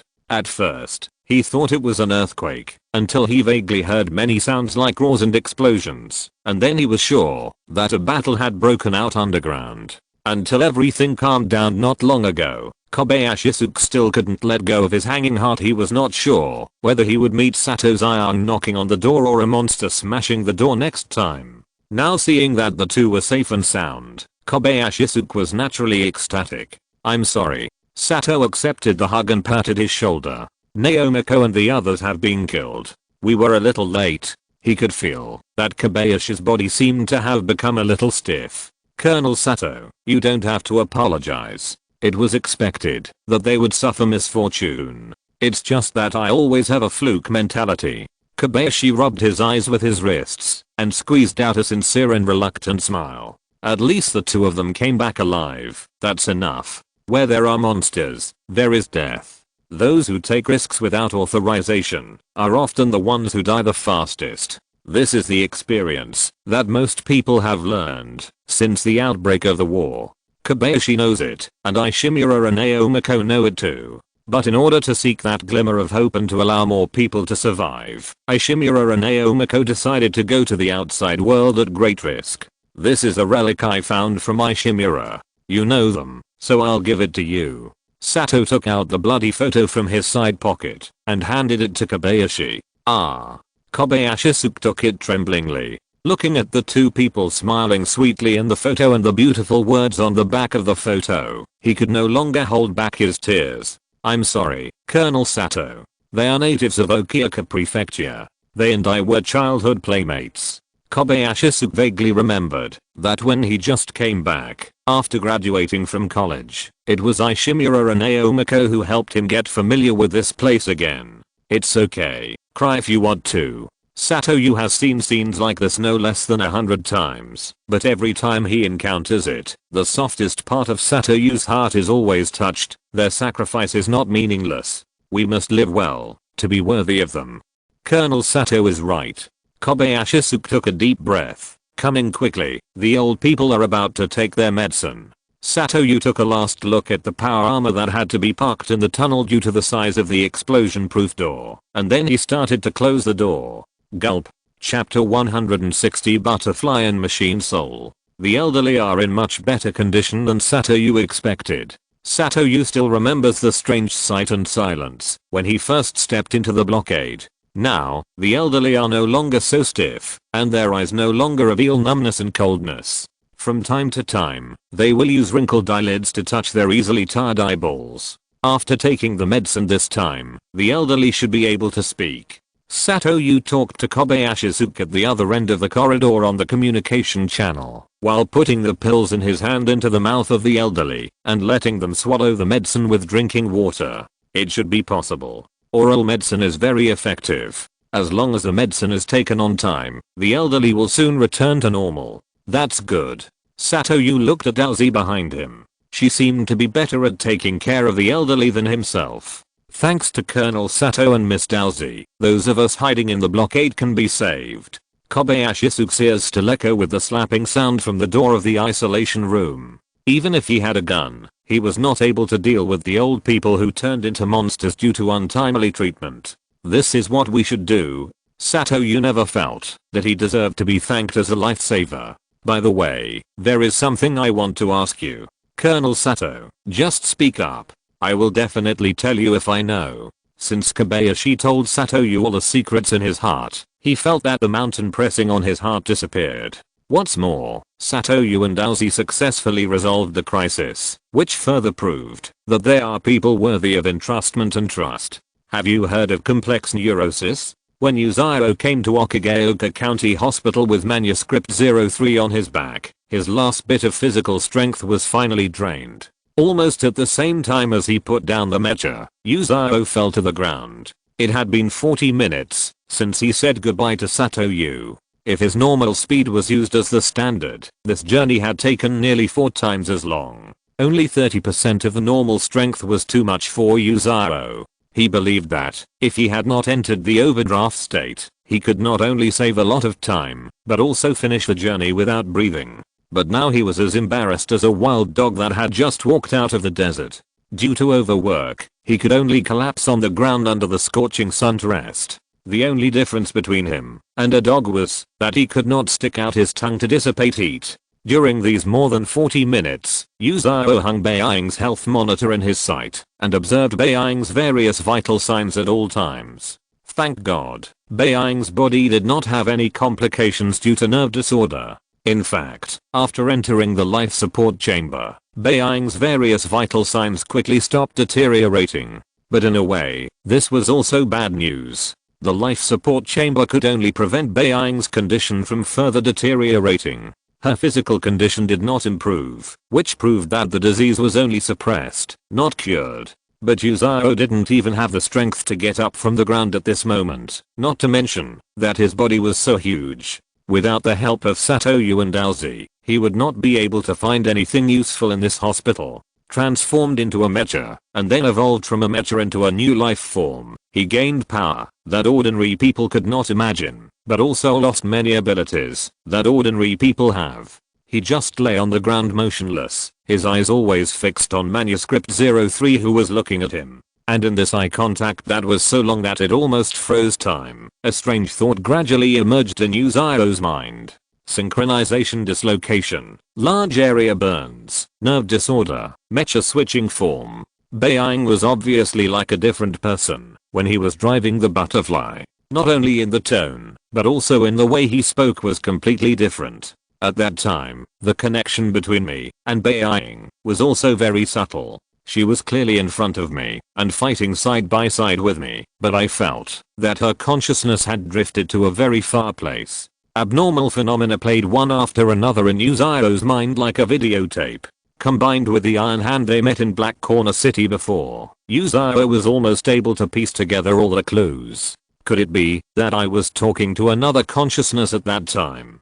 Yuzao almost took this hypothesis as a fact. There is no doubt that, if he was indeed fighting side by side with another consciousness, then this consciousness also knew Yuzao and Satoyu very well. After a period of deep thinking, Yuzao finally came up with a guess that seemed to connect all the clues. Everything started after Beiying's synchronization rate rose to 100%, so this consciousness is most likely machine soul. Yuzao still clearly remembered that after Beiying released the energy field, the energy radar directly marked this mecha that was swaying between green and red as red. This can only mean that in the eyes of the system, Dai at that time was no different from a powerful monster. When he first met Taishao, he could also feel the threatening aura of this person who had half of his body transformed into a monster. According to Taishao, the changes that happened to him were also closely related to the increase in synchronization rate. As both belong to the manuscript series of mechas, it is difficult for Yuzao not to compare the two. The only difference between Taishao and Beiying is that one is that the body of Taishao has mutated, but there is no other consciousness. The other is that Taishao's body has not mutated, but there is obviously an extra consciousness. If he has to say, Yuzao thinks the latter situation is more dangerous. What on earth was I talking to at that time? A monster that can control a mecha? Considering that the last mecha that Yuzao saw with his own eyes that could be driven by a single person was the Scorpion, and he also found a broken machine soul when he hacked into the Scorpion's system, Yuzao could almost conclude that Beiying's mecha also had something like a machine soul. It's just that the machine soul he saw last time was still a human consciousness, but Dai would be marked as a monster by the energy radar. Combining all these reasons, Yuzao basically came to this conclusion. Beiying was synchronizing his nerves with the consciousness of a monster, and this monster was the machine soul residing in the butterfly machine. Omega can even do such a thing. Yuzao couldn't imagine what was wrong with those people's brains to do such a crazy thing. However, what shocked Yuzao even more was that Omega actually mastered the technical ability to turn a monster into a mecha. You know, from the appearance, there is no difference between Manuscript 03 and other mechas. What on earth are they planning? Thinking of this, Yuzao felt a chill in his heart. Taishao's words appeared in his mind again. Omega is stealing non-human power from monsters. Chapter 161 The hero appears. Gulp. When the explosion-proof door behind Satoyu closed again, his brows suddenly frowned. Daozi was very keenly aware of Satoyu's sudden daze, so she grabbed his arm and shook it hard, indicating that she noticed Satoyu's behavior. In other words, Daozi was asking Satoyu what happened. I suddenly realized one thing. At that time, we killed the monster body that was parasitic in the main brain, and then all the blood outside evaporated, and the big monster died with it. According to this logic, all monsters that have lost control of their own consciousness should die, right? Satoyu could even vaguely hear the sound of banging on the door behind the explosion-proof door. Those were the old people in the isolation room who they had not had time to rescue. Needless to say, Daozi understood Satoyu's thoughts. Why are these monsters transformed from old people still alive? This strange and weird feeling was like a thorn in Satoyu's fingernails. He couldn't pull it out for a while and could only be annoyed by the pain it caused. Get on the armor and continue as planned. After saying this, Satoyu felt that even his movements of flipping into the cockpit were more agile than usual. Because at this moment, only the power armor can give him a sense of security. It's not that he doesn't want to delve into the reasons why some monsters continue to exist. In fact, it is precisely in order to solve this problem safely that he has to meet with Crossing Shine as planned and let Beiying recover as soon as possible. Because the reason behind this matter may involve the question of whether the monster's body is dead or not. Of course, the monster's body does not refer to the one killed by Satoyu. That one is indeed dead. What he meant was that the monster's body might still have a backup somewhere. After all, the other party can already think with the help of the main brain, and it is entirely possible to leave a way out for himself. I have a bad feeling. The old people's diseases are not healed. The other party may really have left some backup of the body. Although Satoyu did not continue speaking, he had already thought of the worst outcome in his mind. All parasites are backups of monsters. Once the situation reaches this point, the monster will not be completely eliminated unless all backups are completely eliminated. At that time, hundreds of elderly people will also be listed as potential threats. It will not be as simple as taking medicine to suppress the symptoms. Theoretically, in order to kill the monster, Satoyu must eliminate all threats, and potential ones cannot be let go. But it is difficult for him to kill hundreds of elderly people he saved with his own hands. Satoyu, who was running fast in the power armor, was unwilling to think about it anymore, which would affect his current judgment. He could only hope that the situation would not deteriorate to this point, or make a decision after he really determined that this was the case. The two power armors soon saw the light coming from the entrance of the air raid shelter. From the time they went out, it would take the two of them about 20 minutes to get to Okioka County, and they had to run. The performance gap between power armor and Mecha is still too large. The distance the latter takes a step is enough for the former to sprint at full speed for several seconds. Wait, what is that? Just as the two power armors were about to run to the entrance, Satoyu was surprised to find that there was a giant alloy hand that he was very familiar with at the entrance of the cave. Hero? Question mark? It was not until the two of them really walked out of the cave that they found that Heioji was kneeling on one knee with his hands on the ground. This was the action that Sato Zion and his team controlled Heioji to make when leaving the cockpit in order to facilitate boarding the Mecha. Seeing the mysteriously missing Heioji reappear in front of him in an unexpected way, Sato Zion felt both joy and fear. Needless to say, joy is naturally needed. Heioji was at least not completely decomposed by blood, and even from the appearance, he did not seem to have suffered any damage, exactly the same as before the two drove to the hospital. But the emotion of fear overwhelmed the surprise that emerged in Sato Zion's heart. Heioji's previous whereabouts were unknown, but it was indeed a thing that happened. When he and Daozi returned to the surface and walked back, Heioji, who stopped here, was indeed gone. And now, this missing Mecha appeared in front of the two of them almost intact. Heioji did not have an unmanned driving function installed. Unless someone controls it through a neural synchronization link, it is impossible for it to disappear for no reason. Go up, or not. Satoyu's energy radar did not detect any abnormalities, and Heioji was marked as green as usual, which proved that there was no problem with the Mecha now. But Satoyu still looked at his old friend with a vigilant look. He even thought of the possibility that Heioji would awaken his self-awareness like Crossing Shine. We will go up in power armor. After hesitating for a moment, Satoyu came up with a compromise. In this way, once they find any abnormalities and dangers in the cockpit, they can use powerful power armor to protect themselves and eliminate the danger in the first time. Daozi accepted the proposal, so the two frames nimbly climbed up Heioji's arms and came all the way to the cockpit. Click. As the cockpit slowly opened, Satoyu and Daozi also walked in cautiously in power armor. Check if there are any traces left by outsiders. Heioji's cockpit is of standard second generation Mecha size, not very big. It can be said that the moment the cockpit was opened, the two of them had a clear view of the cabin space. There were no monsters, and no one was standing at the control position. Everything looked normal. However, the more normal it was, the more frightened Satoru felt. Check the system log and the body's action record. Satoru didn't even dare to take off his power armor and directly issued orders using the voice system that he seldom used. The order has been accepted. The system is querying. The logs and action records of the past 3 days have been retrieved for you. Satoru directly opened today's document and pulled the coordinates to the information at the bottom. The next second, his pupils contracted uncontrollably. The system log did record the information during Hyoji's disappearance, but the column for the pilot was marked as none. Comparing it with the action record, Satoru actually discovered that Hyoji did move on his own without anyone driving. Unfortunately, the action record seemed to have been strongly interfered with. The video was interrupted shortly after Hyoji started up, and the picture stopped just before Hyoji came to the surface camouflaged position of the large elevator in Area D4. It seems that Crossing Shine and the others are right. Hyoji did arrive there. Satoru now really doubted whether he had seen a ghost.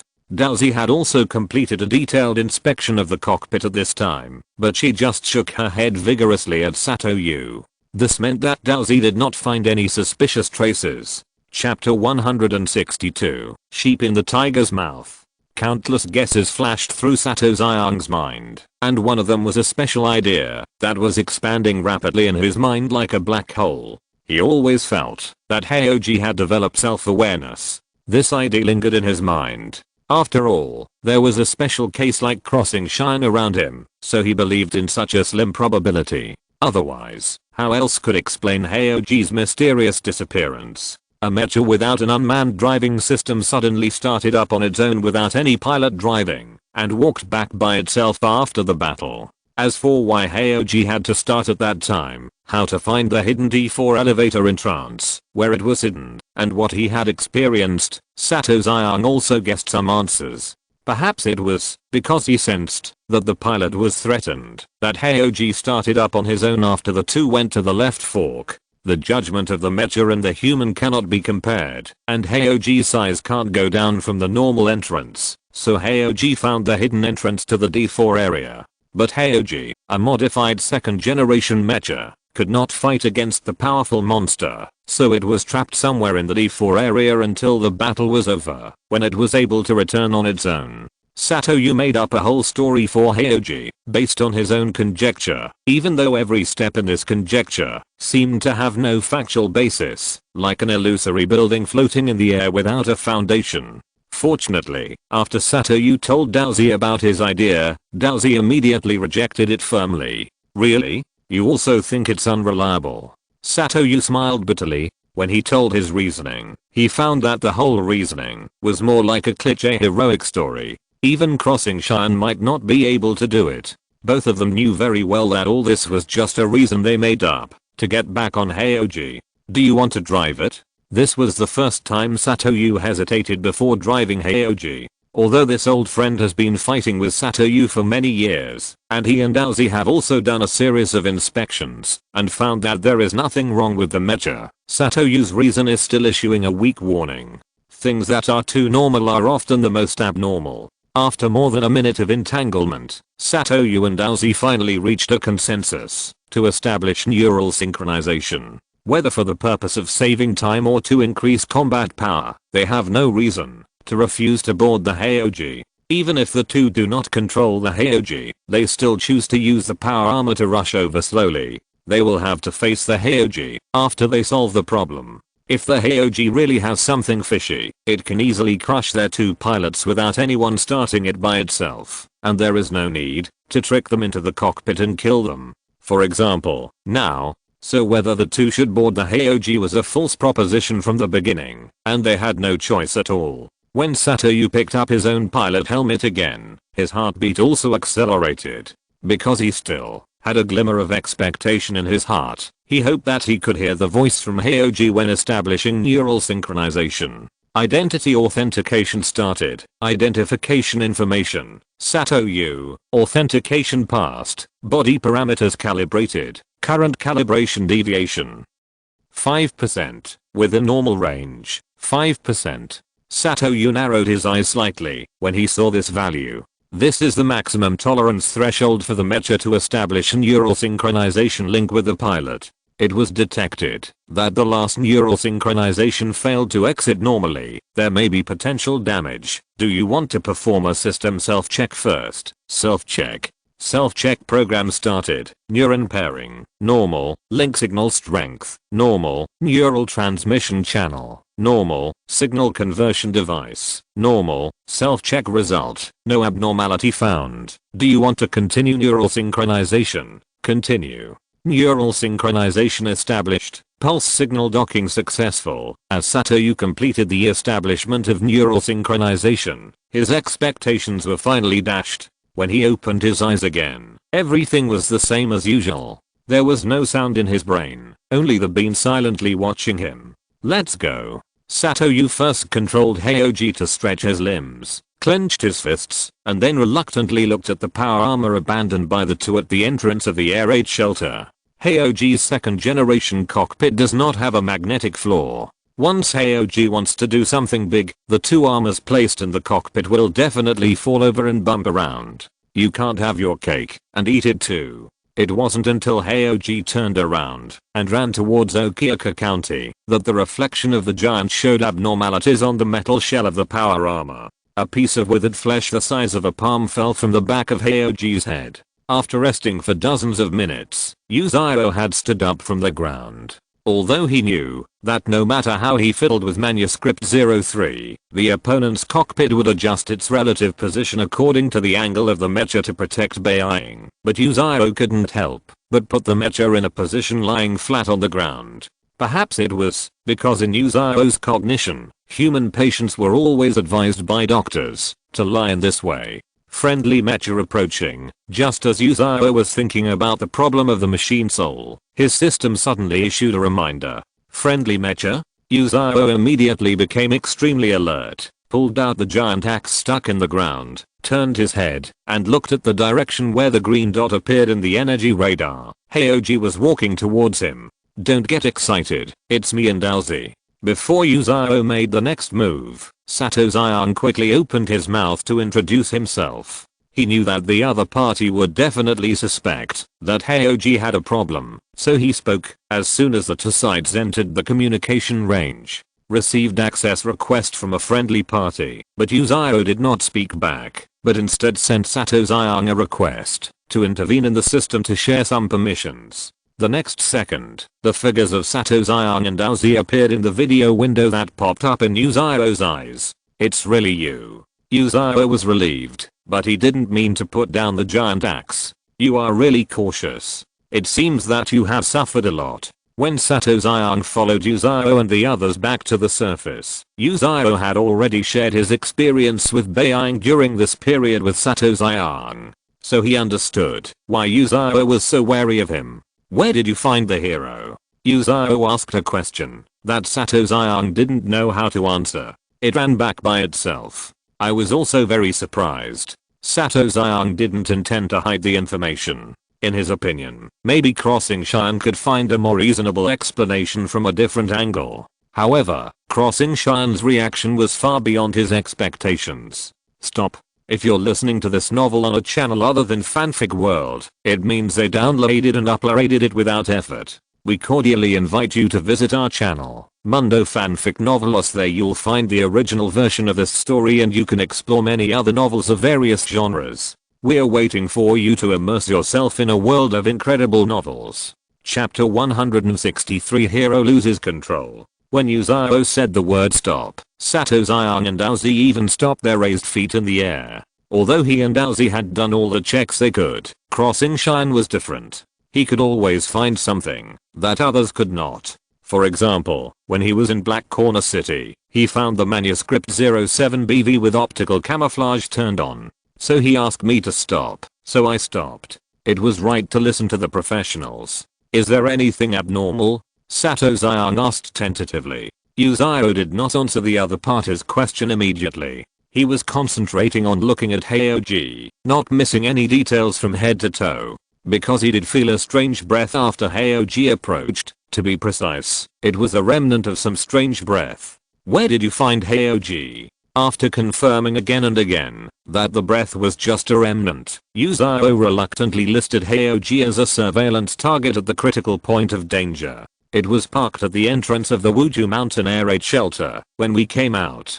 Hearing Yuzao's question and tone, Sato Xiang and Daozi looked at each other and put down their feet in the air. Do you have any clues? Hero has been driven by other things. I can feel the residual breath on it. It belongs to the same type as the monster we defeated.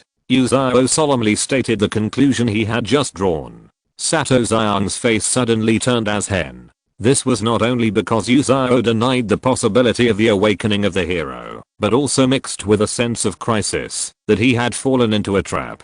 After all, the target of driving the hero had been set by Yuzao, which was the same type of monster. Could the monster pull the Mecha into the underground building intact and return it to the hands of the pilot? It is impossible that it has learned to return the looted materials after defeat and surrender like the main brain. Thinking of this, Sato Xiang couldn't help but feel a little hairy all over his body. He suddenly had an urge to disconnect the neural synchronization immediately, and Yuzao's next sentence hit Sato Xiang's guess. Colonel Sato, Daozi, I suggest you leave Heoji now. The monster won't be so kind as to return Heoji for no reason. Yuzao's suggestion made Sato Xiang more determined in his uneasy thoughts. He started the disconnection procedure with Daozi without any hesitation.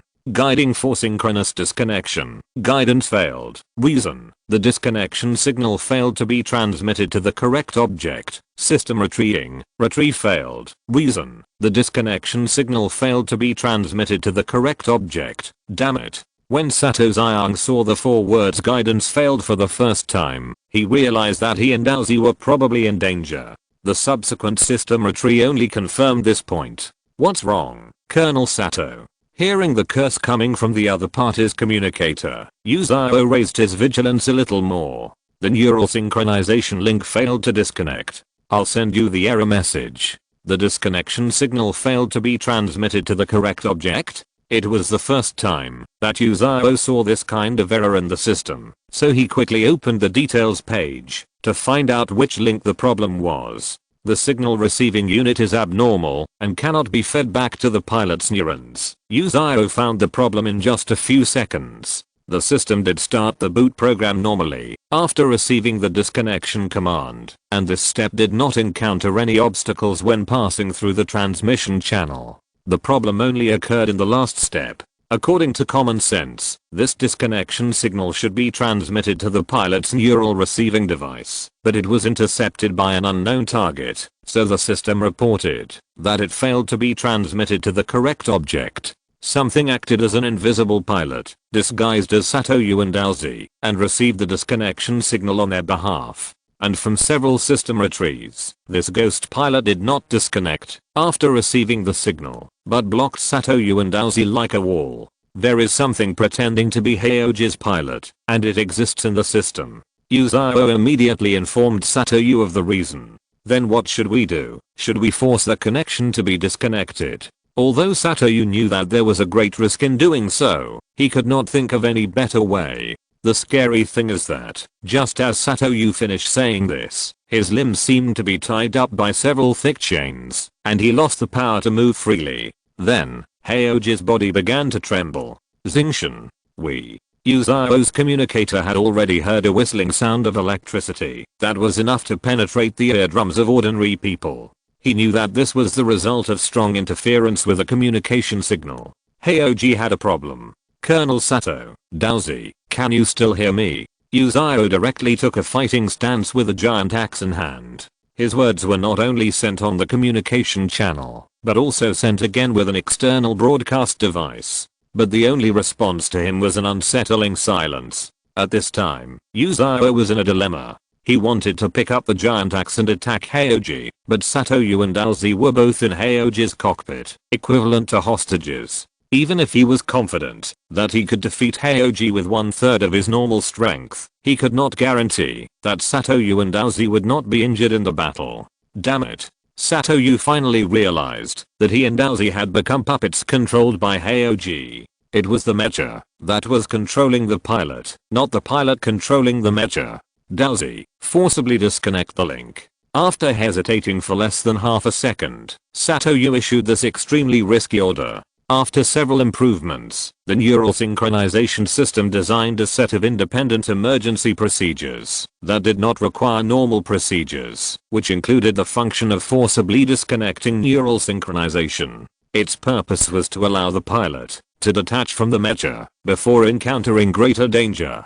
Zizzy. In the blink of an eye, two bright electric sparks burst out from the fasteners connected to Satoru and Dowsy, and the two of them fell heavily on the floor of the control position. The strong feeling of vomiting accompanied by the dizziness in front of him made it difficult for Satoru to even open his eyes, since he had never tried to forcibly disconnect the synchronization. All kinds of side effects were much greater than he expected. The most exaggerated thing is that, even though Satoru closed his eyes, his visual nerves simulated a series of strange scenes, as if his eyeballs were connected to a star in the corner of the universe. Finally, unable to bear the churning in his stomach any longer, Satoru vomited his breakfast, and the suffocation caused by vomiting made Satoru want to bang his head against the wall. At this moment, in the eyes of Yuziro outside, the hero had regained his composure. He pulled out the sword behind him and pointed the blade at Yuziro. Chapter 164. On the verge of breaking out. The battle was about to start.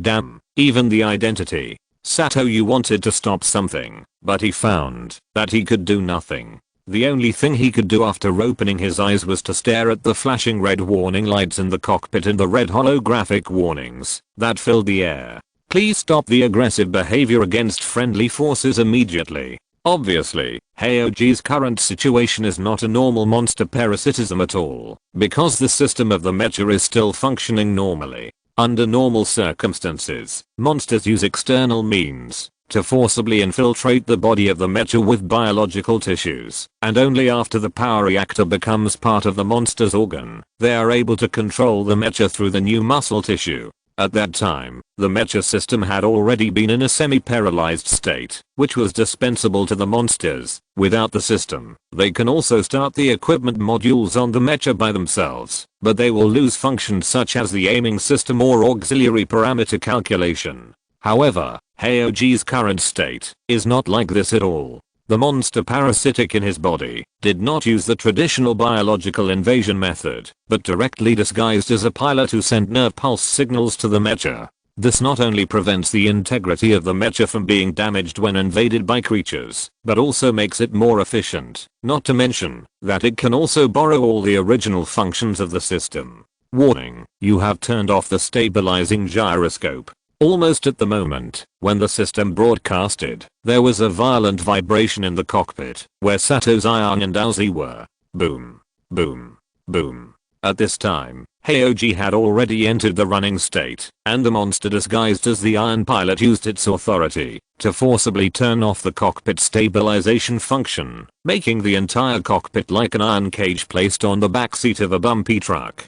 Satoru watched his body being thrown against the wall, but he didn't have the strength to grab anything. At the critical moment, Dowsy still endured the discomfort and pressed down Satoru, who was about to fly out, and dragged him to the fixator at the end of the cockpit with difficulty. Satoru never thought that this thing designed for refugee passengers would one day be used on Heioji's own Iron Pilot. But what surprised him even more was that the huge side effect of forcibly disconnecting neural synchronization did not seem to be so terrible for Dowsy. Although her expression still looked painful, her physical movements were not affected much. Compared with Satoru himself, the reactions of the two were simply a world of difference. At this point, Satoru, who was sitting on the fixator, had lost the last bit of control over Heioji. He could only hope that Crossing Shine could settle it all. As for whether he and Dowsy could survive the battle between the two mechas, and whether Crossing Shine would hold back in the battle, because he and Dowsy were taken as hostages, that was not something he could decide. 500 meters, 400 meters. Yuziro tightly grasped the giant axe in his hand. He had already lit up the plasma axe blade of the giant axe, and stared at Heioji, who was running towards him with a vigilant look. With only 30% of his strength, he did not intend to take the initiative to attack. Maintaining the existence of the axe blade was already a difficult task for him now. He did not want to use his precious energy on all unnecessary actions. If we can defeat the opponent without bloodshed. Yuzao was talking to himself in his consciousness. Now that Beiying had fallen into a coma, and Sato Xiang and Alzi's communication had been cut off, no one could communicate with him anymore. He had to consider the risks that the battle might bring to Sato Xiang and Alzi, and if the opponent was insidious enough, he could take the initiative to use the cockpit to touch porcelain himself. At that time, Yuzao had to choose between showing mercy and being ruthless. 300 meters, 200 meters. There's only one last bit left. Seeing the aggressive Heoji getting closer and closer to him, Yuzao still didn't move. 100 meters. At this distance, Heoji can already attack with a slashing knife in his hand. He saw Heoji waving his powerful arms, raising the slashing knife over his right shoulder along the diagonal line, and using his left leg, that he had just stepped out as support, stabilizing the center of gravity at the waist, to meet the force required for the slash. The next moment, the sharp alloy slashing knife chopped straight at Yuzao's head. Current progress. 100%. Yuzao's black axe handle was blocking in front of him, but the expected collision did not come. The chopping knife was only 2 meters away from the axe handle, but Heoji stood stiffly in place, as if he had frozen, and stopped all movements of his hands. This is Sato Xiang, who had been prepared for the impact, slowly loosened his hand holding the grab bar. In the cockpit, the red warning light no longer flashed, and the holographic warning floating in the air also disappeared. The body returned to normal again, and maintained the lowest power operation state. It seems that we have caught up. Yuzao's voice rang in Sato Xiang's ears again, and the communication channel successfully restored the signal. What happened? After experiencing several ups and downs in 1 minute, Sato Xiang was confused. Sorry, Colonel Sato, I took over Heoji's system. Yuzao told the truth. You still have this function? Under normal circumstances, it is not useful, and mechas have their own firewalls, so they are not so easy to hack. This is also the reason why Yuzao asked Sato Xiang to share some permissions at the beginning. He not only wanted to see the people in the cockpit, but also to pave the way for hacking into the Mecha system.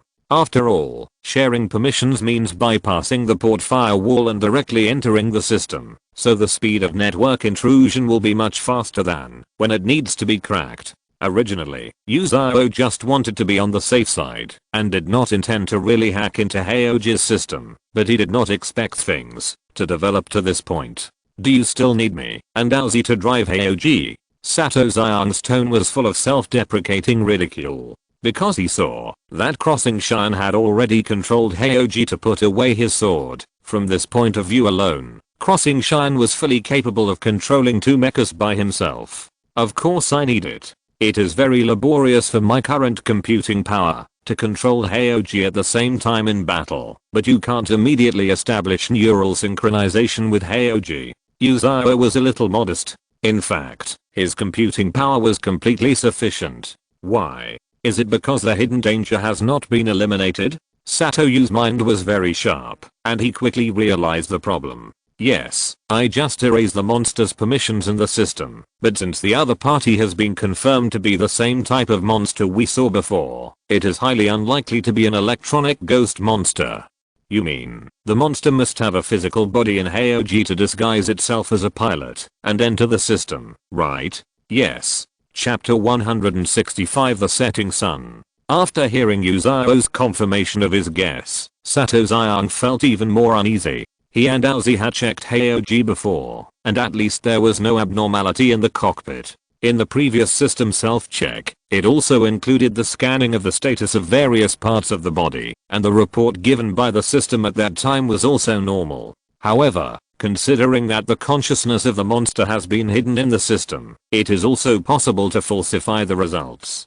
Try the system self-check again. This is the most reliable way that Sato Xiang can think of at the moment. I have tried it, and the report shows that everything is normal. Yuzao answered Sato Xiang without hesitation. What? Sato Xiang's eyes widened instantly. He didn't expect that his most reasonable guess was ruthlessly rejected by Yuzao with facts at the beginning. I can confirm that the consciousness of the monster no longer exists in the system, and I have also checked all the abnormal parameters that may have been tampered with. Those that need to be repaired have been repaired, and there will be no problem with the self-check. Yuziro also thought of the same thing as Sato Zion, so he had already made all the preparations in advance, but the reality is so confusing. Could it be that it is really the electronic ghost monster you mentioned before? Sato, you could only think of this possibility. But no matter whether it was him or Yuziro, it was difficult for both of them to imagine that there would be a monster in the world that only existed in the form of electronic data. It was too abstract. Moreover, if the other party did not even have a physical body, could it still be considered a monster? It seemed that there was nothing wrong with treating it as a digital virus. Originally, Yuziro wanted to deny Sato U. After all, he had already determined the type of monster the other party was. However, the most reasonable guess of the two had been denied by the system's self-examination, so they could only consider this possibility that seemed almost impossible to exist. However, Yuziro quickly regained his sanity. He believed that he was still facing the same enemy, but something went wrong. Just like the monster disguised as a pilot signal in the system, its body might also be disguised as something that would not be marked as a hostile target by the system. It's not an electronic ghost monster. Yuziro's tone was very firm. If you want to access the system, the first place is the cockpit. I believe it is in the cockpit, and it may be disguised as a normal target that neither you nor the system can notice. Disguise again. At this time, Sato, Zion and Aozi had already jumped off the fixture. They drew their weapons and scanned all the seemingly normal electronic devices with extremely vigilant eyes. In fact, Sato Zion felt that his brain must be crazy to do this. If the other party could really disguise as some metal parts, then the entire cockpit would be a threat to him and Aozi. How could he rely on his naked eyes to judge which metal plate was disguised or not? Did he have to use bullets or butts to shoot all the devices to see if they would bleed? However, Sato Zion thought about it, but he still retained the most basic reason and logic, knowing to start with those devices with sockets. The monster could not invade the system from a bulletproof metal plate. It must find a suitable entrance. Time passed by minute, and Sato, Zion and Aozi quickly ruled out most of the electronic devices with interfaces, leaving only the last few options to be checked. Until then, Sato Yui felt a strange uneasiness in his heart, but this uneasiness did not form an idea. It was just like a subconscious reminder, just a nail in his consciousness. He couldn't tell what was wrong. After checking, no biological tissue was found in all the devices with interfaces. After searching his and Aozi's pilot helmets, Sato Yui explained the situation to Yuziro with a little disappointment. However, Yuziro's reply pointed out his unspeakable uneasiness. Did you miss a device with an interface? Almost at the same time as Yuziro spoke, he controlled the holographic projection device to generate an arrow, pointing to something behind Sato Yui and Aozi. Life support chamber. At the same time, Sato Yui, who had not yet turned around completely, felt a chill on his back. It was a pair of bulging eyeballs, and the part that should have been the white of the eye had now turned into a thick yellow, and dark red bloodshot was like a spider web all over the fierce eyes. Bang! The next second, the shell of the life support chamber was torn open by a pair of sharp claws, and the old woman's wrinkled jaw was torn apart, as if it was dislocated, and a long tongue covered with barbs spit out. Terror and sadness almost simultaneously surged from Sato's heart, and he found the source of his inner uneasiness. Perhaps he should have guessed it earlier, but his reason deliberately blocked this idea. Turning around and pulling the trigger, this has become a physical instinct for Sato, who has experienced many battles, a conditioned reflex ingrained into muscle memory. Bang, bang, bang. 3 bullets with a coppery luster flew out of the barrel.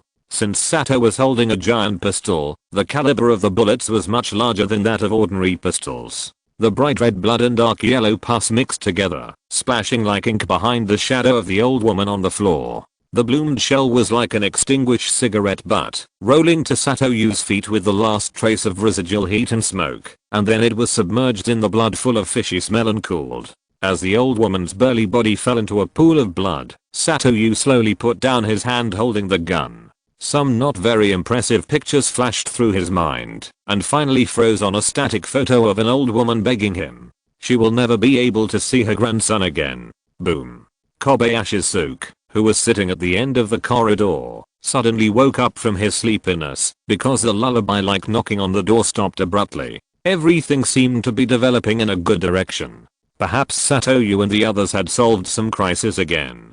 Kobayashi Suke should have laughed, and he did laugh. But for some reason, an unconcealable sadness rushed to his nose without any reason, making him burst into tears. Was it a dream? It was as if he had returned to the sunset more than 10 years ago, when he was taking a nap, when he accompanied his grandfather for a walk with his brother, parents and others under the beautiful sunset. In the distance, the referee of a school that was holding a sports meeting fired 3 signal guns. Then, the audience in the stands burst into shocking cheers and shouts. Come on. Run. Try harder. Kobayashi, wearing a sports suit, sweated profusely, facing the setting sun, and sprinted towards the unreachable finish line. He didn't know what the finish line was, he only knew that he had to run there desperately, as if this was the whole meaning of his life. Come on. Run. Try harder. Grandma is watching you. Chapter 166 Return to the Fleet. Colonel Sato, how is Bai doing? Her vital signs have returned to normal, but she is still in a coma. Her skin burns have healed. The doctor said that whether she can wake up depends on herself. Is that so? Thank you, Colonel Sato. It's okay. It's my duty. Yuzao hung up the call with Satoru and looked down at the maintenance technicians who were busy with her. 6 hours ago, they finally waited for the first small fleet that set out from the Blackhorn Industrial Base and successfully met up outside Okioka County.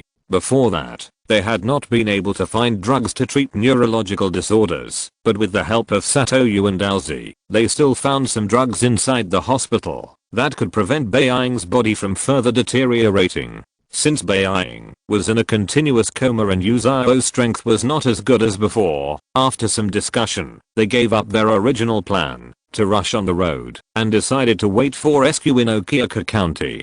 The good news is that the fleet of the Blackhorn Industrial Base did not need to wait for 24 hours to arrive as Satoru expected. The repair of the ship progressed much faster than expected, thanks to the engineers' overtime efforts and the sufficient spare parts reserves of the Blackhorn Industrial Base. However, even so, considering the urgency of the situation, the United Front and the Black Sky Legion decided to prioritize the resources to repair some ships and take the necessary personnel and weapons to set off first, and the remaining large forces will set sail within the next 3 hours. Yuzao and his team were rescued in advance by accident. Kobayashi Suke and the old people in the air raid shelter also boarded the frigate with sufficient remaining space and left Okioka County together. Looking back now, Yuzao still feels that the experience in Okioka County is as terrifying as a nightmare. The most important thing is that this nightmare was caused by humans themselves.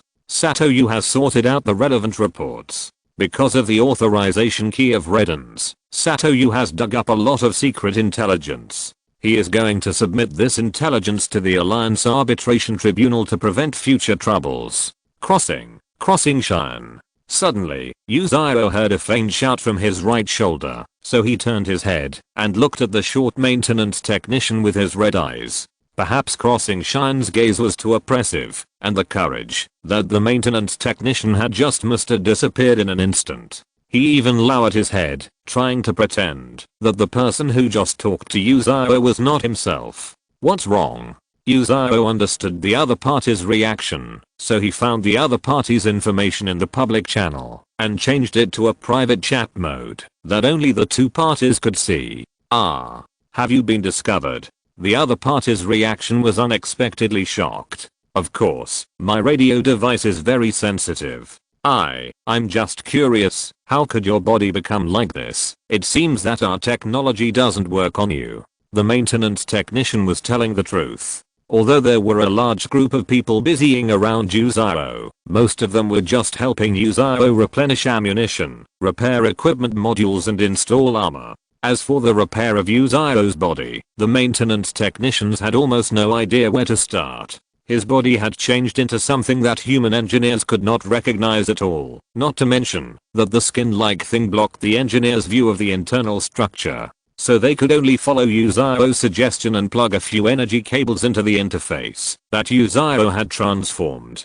For Yuzao, this was enough. Even though the energy was also taken from the ship's power reactor, it was enough to shorten his recovery time by about half. I have evolved. My body structure is no longer artificial, but has become a life form like yours, so I can repair myself. As long as you can provide me with energy, I can speed up the process. Yuzao did not intend to hide anything, and he did not need to hide this information. As long as the Alliance and Omega wanted, they had 10,000 ways to know any characteristics that Yuzao had shown. Is that so? Then we can't help at all. The maintenance technician looked a little depressed, and even stopped the work in his hands temporarily. Not really. My weapon system and external armor now have to rely on you to maintain them. Without these equipment modules, I can only fight monsters in melee. Yuzao tried to make his tone sound more relaxed. And energy is universal. Energy produced by humans is my most precious resource, so you can always help me. I see. After hearing Yuzao's explanation, the maintenance technician's mood really improved a lot. Thank you for talking to me. I will help you fix the armor right away. As soon as the voice fell, the maintenance technician tapped Yuzao's shoulder with full enthusiasm. Yuzao, who cut off the communication, silently looked at the alloy wall on the right side of the hangar.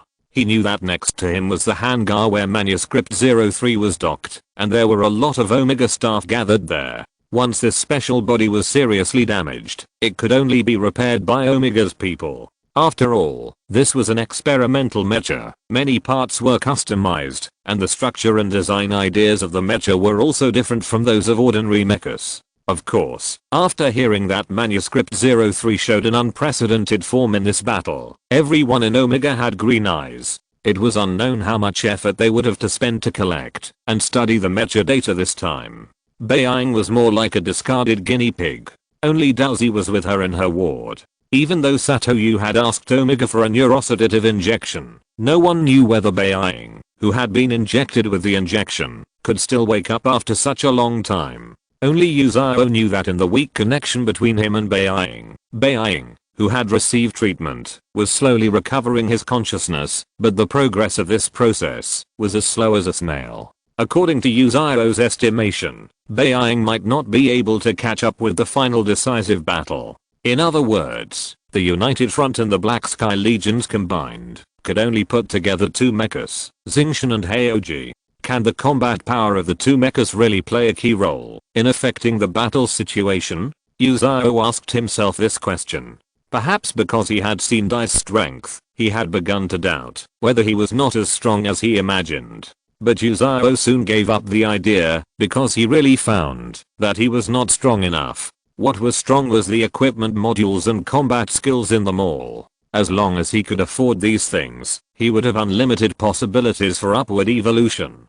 So Yuzao closed his eyes. He planned to upgrade again before the decisive battle. Chapter 167 Upgrade and Renovation. The kill prompt is an important criterion for Yuzao to verify whether the monster is really dead. If the system does not pop up this thing and does not deposit the evolution points into his account, it means that the monster is not completely dead. Of course, causing partial damage to some monsters can also get good rewards, which usually refers to some terrifying things like level 5 monsters. According to Yuzao's exploration and inference, in order to get the settlement of partial damage, he must wait until the system determines that he is out of combat. He can't get the reward points immediately by cutting off the opponent's limbs on the spot. The experience of Chang'an County is definitely the kind that will leave a shadow in Yuzao's memory. The first twisted monster he killed did not pop up a kill prompt, and the subsequent heroes did not, even when he killed the monster that was infinitely close to level 5 in the blood.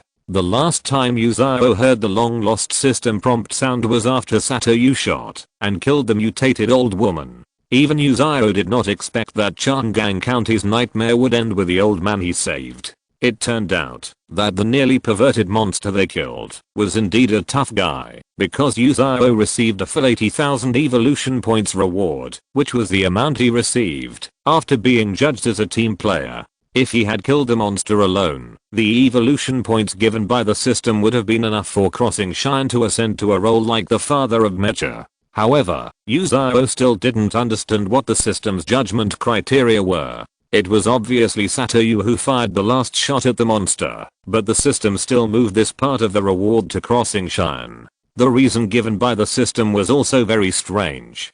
To put it roughly, it was because Yuzao first discovered the enemy hiding in the life support chamber. Without his guidance, Satoru and Aozi would not have been able to shoot the monster, and they might even be killed in return. So the reward for the last shot was assigned to Yuzao. In Yuzao's eyes, this reason was as ridiculous as if Yuzao was a human. He would have rushed in and emptied the magazine at the life support chamber to end the battle. After all, in his opinion, the final blow is a matter of judging by the result, not by reasoning and deduction. But Yuzao just thought so. He would only accept this kind of partiality because it would definitely be 100 benefits for him to get more evolution points. He only thought about it to understand the evaluation criteria of the system, so that he could get more benefits from the system more accurately in the future. It's time to improve myself. When Yuzao opened his eyes again, his sight had completely returned to the consciousness space. Several golden mall pages were in front of him. Looking at his 84,000 evolution points, Yuzao felt so rich for the first time. This feeling was like clearing the shopping cart after receiving the year-end bonus. But if all the expensive things in the mall were counted, Yuzao's 84,000 evolution points would not be enough to spend. Some high-level equipment modules could even cost more than 100,000. Fortunately, Yuzao could not use the equipment modules that could be sold at that price for the time being. His machine soul level was only level 3, and those expensive equipment modules could only be unlocked at level 5 or above. In other words, 84,000 was definitely a huge sum of money for Yuzao now, a huge sum of money that could buy the top equipment modules at the current machine soul level. After some analysis, Yuzao quickly concluded which equipment he needed to choose at the moment. The most important thing must be armor. Even if these maintenance technicians were willing to repair his armor at any cost after each battle, he had to choose an armor that could repair itself and was strong enough. The current level of human technology might really be able to create the equipment that Yuzao needed, but it was obvious that he certainly couldn't install it in this hangar now, so he had to rely on himself for everything.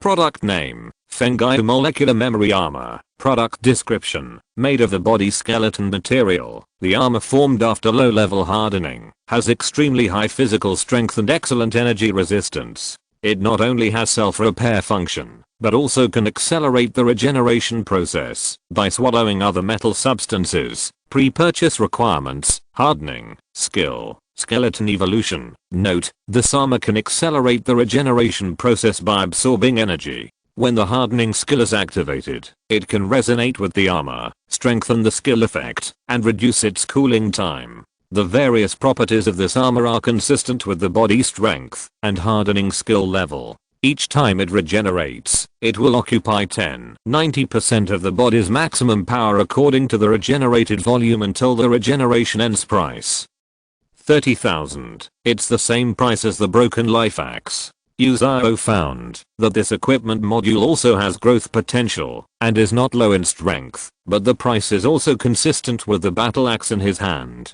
Buy equipment like this that can regenerate with its own energy is basically a must-buy item in Yuzao's eyes, and the benefits are obvious. After feeling that there is something extra in his core, Yuzao began to continue browsing them all. His next plan was simple. Xingshan's long-range attack method was too simple. Although the Dragon Chengling Guerrilla Cannon Group was a good piece of equipment, the number of bullets had always been an obstacle that limited its performance. Unless he could find an equipment module or skill similar to using its own energy to make bullets, the Dragon Chengling Guerrilla Cannon Group was destined to perform poorly in battles that required long endurance. After looking for a long time, Yuzao was unable to find any exaggerated products like unlimited ammunition.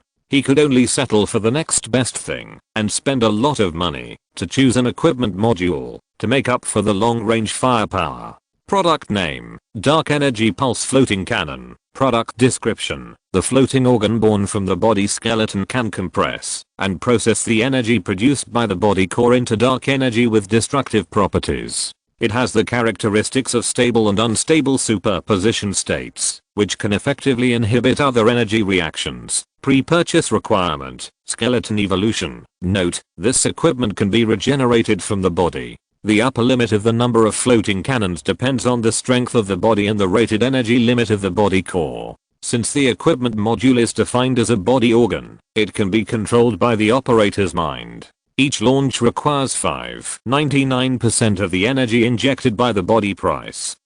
30,000. Usio has discovered the rules of these growth-oriented equipment. The reason why they seem to be so cost-effective is that they are fleecing the body itself. The handle of the broken life battle axe must be made of the skeleton, and the plasma axe blade must be maintained by the body's energy. Fengai molecular memory armor is not only made of skeleton material, but also requires hardening skills to buy. The Dark Energy Pulse Floating Cannon is directly defined as an organ of the body, and even the shells fired require the body to generate energy. Usio always feels like he has been cheated.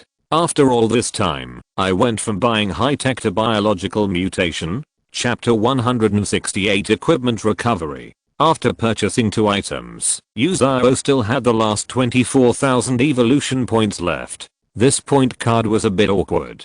Those equipment he called biological mutations basically started at 30,000 points, but the slightly inferior equipment, that is, the type that could not be upgraded with the strength of the random body, cost 10,000 to 15,000 points. After making up for the armor and long-range firepower, Usio still had 2 needs that were not met. One was the mobility that he originally needed to make up. This is not to say that Usio's current movement speed is so slow. In fact, he is already much faster than most mechas, but he needs some auxiliary equipment to help him make up for the lack of 3-dimensional mobility.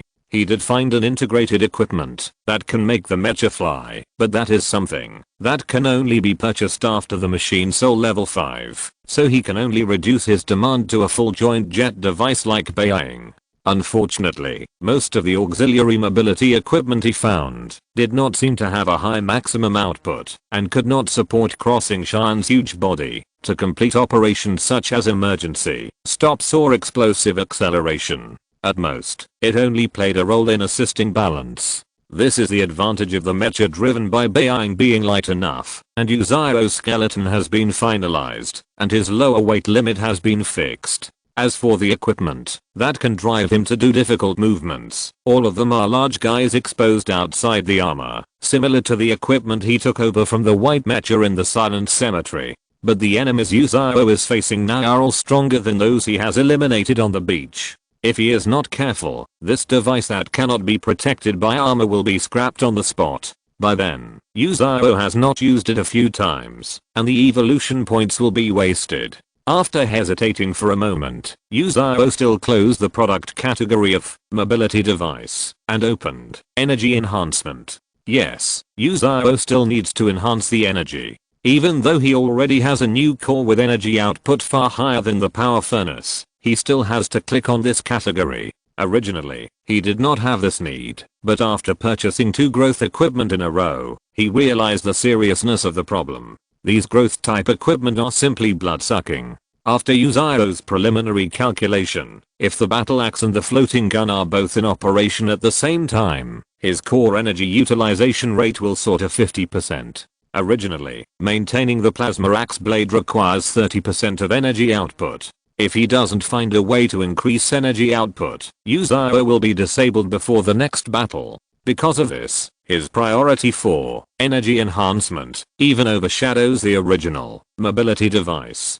Otherwise, he may not be able to return to the ship alive next time. However, Usio soon noticed that the prices of equipment modules in the energy enhancement column are all surprisingly high. He then discovered that after the body has a skeleton, all equipment modules that can directly increase the body's energy output are equivalent to allowing the body to grow permanently. These equipment modules are basically centered around the core. Obviously, buying them is equivalent to strengthening the core itself, or adding a new organ to the body. This is simply an act of spending money to buy experience points. Yuzao sighed and helplessly clicked the ascending price order. This was the only way he could find an energy enhancement device that he could afford with his limited money. Product name, Core Energy Ring. Product description, an energy amplification organ surrounding the outer periphery of the core device, which can accelerate the core rotation speed, further reduce the unnecessary loss of energy transmission in the body, and permanently increase the core's basic energy output value, about 30%. Pre-purchase. Requirements: Skeleton Evolution, Machine Soul Level 3, Limited. Note: this equipment module is a biomass organ. After purchase, it will be automatically generated around the core, without manual installation. It cannot be purchased after the machine soul level exceeds 3 price. 30,000. What is this? A level gift package, or a limited edition? Yuzao only felt that his memory was pulled back to another universe. Game manufacturers are often develop such strange gift packages and mark the most conspicuous position with exaggerated, save 800%, and count down 120 minutes to stimulate players' desire to buy. However, with Yuzao's poverty in his previous life, he would usually silently say don't buy it and save 100%, and then click the red cross in the upper right corner of the page, pretending that they didn't exist.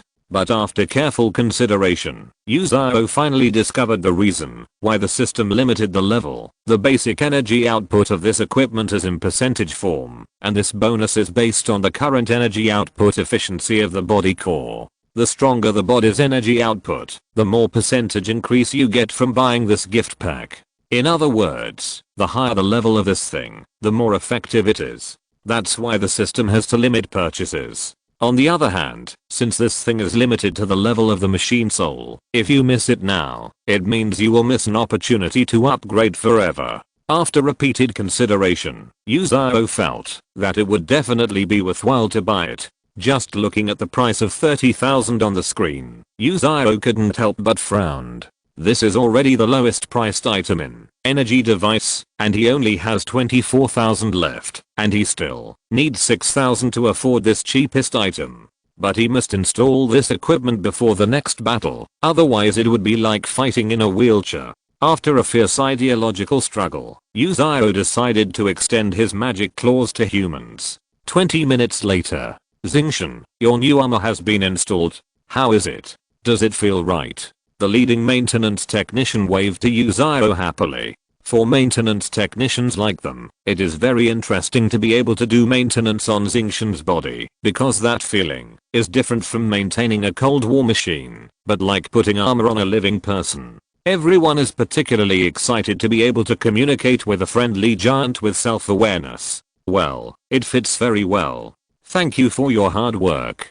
Yuzao untied the fastener and slightly moved his limbs and body. It is indeed very comfortable, but it is half a level lower than the equipment module hidden in his core. This was originally a high-grade material for the 3rd generation Mecha, but the beast tide broke out, and the order could not be delivered. So the war factory asked us to take it. It's okay if you think it's suitable. The maintenance technician was very happy that his work was recognized by Crossing Cheyenne. Then do you mind if I keep it as a treasure? Yuzao asked tentatively. Treasure? Before the maintenance technician could react, he watched the new armor that had just been installed on Crossing Cheyenne's body, all of which seemed to dissolve and sink into Crossing Cheyenne's skin. Equipment recovery successful. You have obtained evolution points. 6,000. Chapter 169 Blind Spot Watching. It seems to be a really good thing. This is the first time I have seen equipment that can be recycled for 6,000 evolution points. The previous equipment could not be sold for so many. Yuzao happily accepted this great gift and used the only 30,000 evolution points he had left to buy the core energy ring. Almost at the moment when the system popped up the purchase success, Yuzao felt a surge of heat in his core, just like warm water in his stomach. Then, he found that his whole body was full of unprecedented strength, as if he had taken stimulants. He wanted to wave his fists at the air a few times to release his excessive physical energy. But he finally suppressed this excitement because the current situation was really not suitable for him to do so. The maintenance technician said nothing. His face was full of fear and panic, not because of how terrible crossing shine was in his eyes, but because he didn't know what he should do next. This spare armor is the only one, and it can be said to be the highest specification part except for the equipment installed on Manuscript 03. Everyone worked hard to put on the armor for Crossing Shine, but in the blink of an eye, Crossing Shine was naked again. No one would know what to do. Crossing Shine, can you put on that armor? We don't have any other armor for you. When the battle is over, and you return to the base, the general will definitely buy you a better one. In his understanding, Crossing Shine should have something like a wardrobe, otherwise, what else can he use to treasure a set of armor? So if it can be stored in the body, it should be able to be taken out of the body again. Shouldn't it? Don't worry, I have a set of armor myself. Yuziro had already made preparations. It's said to be a treasure, so it certainly can't be worn casually on the battlefield. Don't worry, my own set is not bad. As soon as the voice fell, a set of matte heavy armor quickly grew on the surface of Yuziro's skin. This set of armor still looks angular, as if it is a man-made creation. But if you look closely, you can find that the surface of this black matte heavy armor is polished to be extremely smooth, which is a level that modern industry has not yet reached. Not only that, this new armor is obviously more suitable than the one that the maintenance technicians had installed on Crossing Shine before. It is as if it was tailor-made for Crossing Shine's body. Not only the maintenance technicians present were surprised, but also Yuziro himself. It is worthy of being made with my skeleton. The appearance of this armor is completely grown according to the image in his mind, and although it looks quite heavy, it is actually much lighter than heavy artificial armor of the same level. This means that Yuziro can still maintain a considerable degree of mobility without having to bear additional weight. What surprised him even more was that this armor did not look like an equipment hanging on his body, but like the black armor covering the surface of Yuziro's body, fitting tightly and comfortably like skin. Apart from the huge amount of energy consumed by growth and shaping, it can be said that it is the best armor Yuziro has ever worn. Where did you get this? After a long while, the maintenance technician finally spoke in a stammering voice. Can I touch it? The shock brought by the Fengayu molecular memory armor has made the maintenance technicians completely forget the previous problems, and their eyes are all focused on Crossing Shine's new armor. Of course, Yuziro was very happy to see this situation. After getting Yuziro's consent, the maintenance technicians ran back to the giant, feeling the smooth surface and unparalleled texture of the Fengayu armor like caressing their lovers. I have never seen such a well-made armor. What material is this made of? Why is the elasticity and ductility so good? My god. If this material can be used for other mechas. The noisy crowd shared their feelings one by one, but Yuziro couldn't say a word. He always felt like a sexy girl, letting these maintenance technicians appreciate it.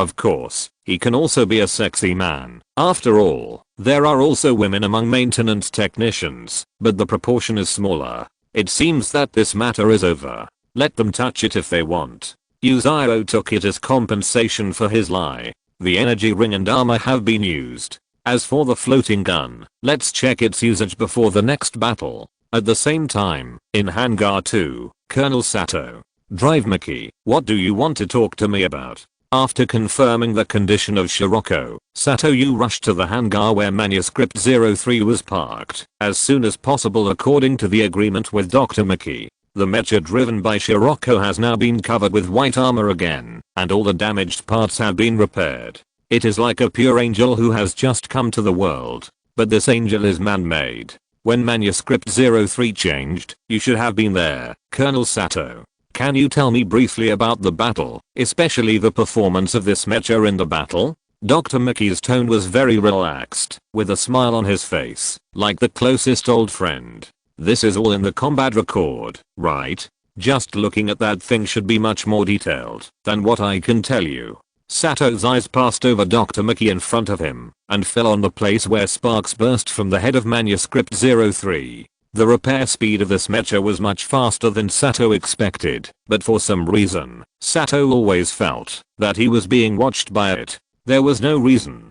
One more person means one more angle. One more angle means one more way. Dr. Mickey put his hand into the pocket of his coat, and the combat record is intermittent, and the technicians can't piece together a complete video. In order to better collect the combat data of the Mecha, and make timely adjustments and improvements, each Mecha is equipped with a combat recorder, which can record the image of the Mecha in combat from a first-person perspective, and broadcast it in the form of holographic projection after the Mecha is recovered. In addition to recording, all data changes of the body in combat will also be recorded, and even the decisions made by the pilot driving the Mecha will be regarded as part of the data. The combat record is intermittent. Sato, you had not expected this reason.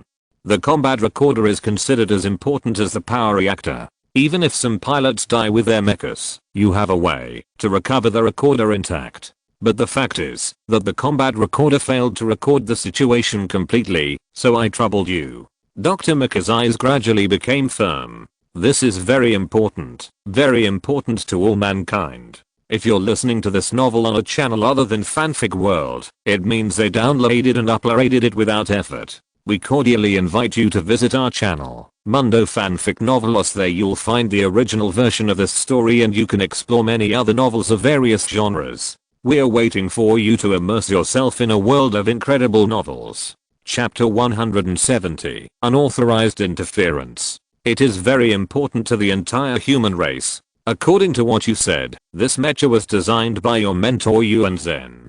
Do you really have the authority to get the data you want? Sato, you reminded him tactfully. He knew very well that data like this would normally be packaged and sent directly to the relevant person in charge. Even the collection process would need to be kept confidential by different batches of people to prevent someone from piecing together the complete information. The records are already incomplete, but the things you told me orally can only be passed on in the form of a written report, and I just happen to be the main writer. Dr. Mickey had already thought about this situation. So knowing secrets has become part of your job, right? Sato, you knew that this was a little clever, but his experience were far richer than Dr. Mickey's. But I must remind you that for matters of this level, the person in charge has the right to summon me to her side to report in person. Whether your intervention is a violation depends entirely on the mood of the person in charge after knowing it. Yuan Zen, the image corresponding to this name is definitely not a good person in Sato's mind. At least from his own personal contact, she is much more dangerous than she looks. She is the type that will make Sato Yui feel creepy, even if she smiles at her. As a student of Yuan Zen, Dr. Mickey only inherited the part of her that likes to laugh, but he didn't learn any scheming at all. If I have the conditions to contact my teacher now, I will definitely let her talk to you alone. Dr. Mickey's smile gradually disappeared from his face, replaced by a solemn and serious expression. Are you ready? Sato Yui seemed to have seen the answer from the other's face. It's an emergency. The pilot of Manuscript 03 is now in a coma. If we can't do anything, then everyone will sink to the bottom of the sea with the fourth line of death and silence. Dr. Mickey felt a torrent gathering in his chest, and the things formed by this torrent could possibly make him fall into a vortex from which there is no return. Sato Yui did not answer Dr. Mickey immediately. He knew that, if he told the other party about the matter, he would become an accomplice in the leak. Although he could blame everything on Dr. Mickey to excuse himself, he couldn't do that, and with Yuan Zen's judgment, his sophistry would only be regarded as a ridiculous lie.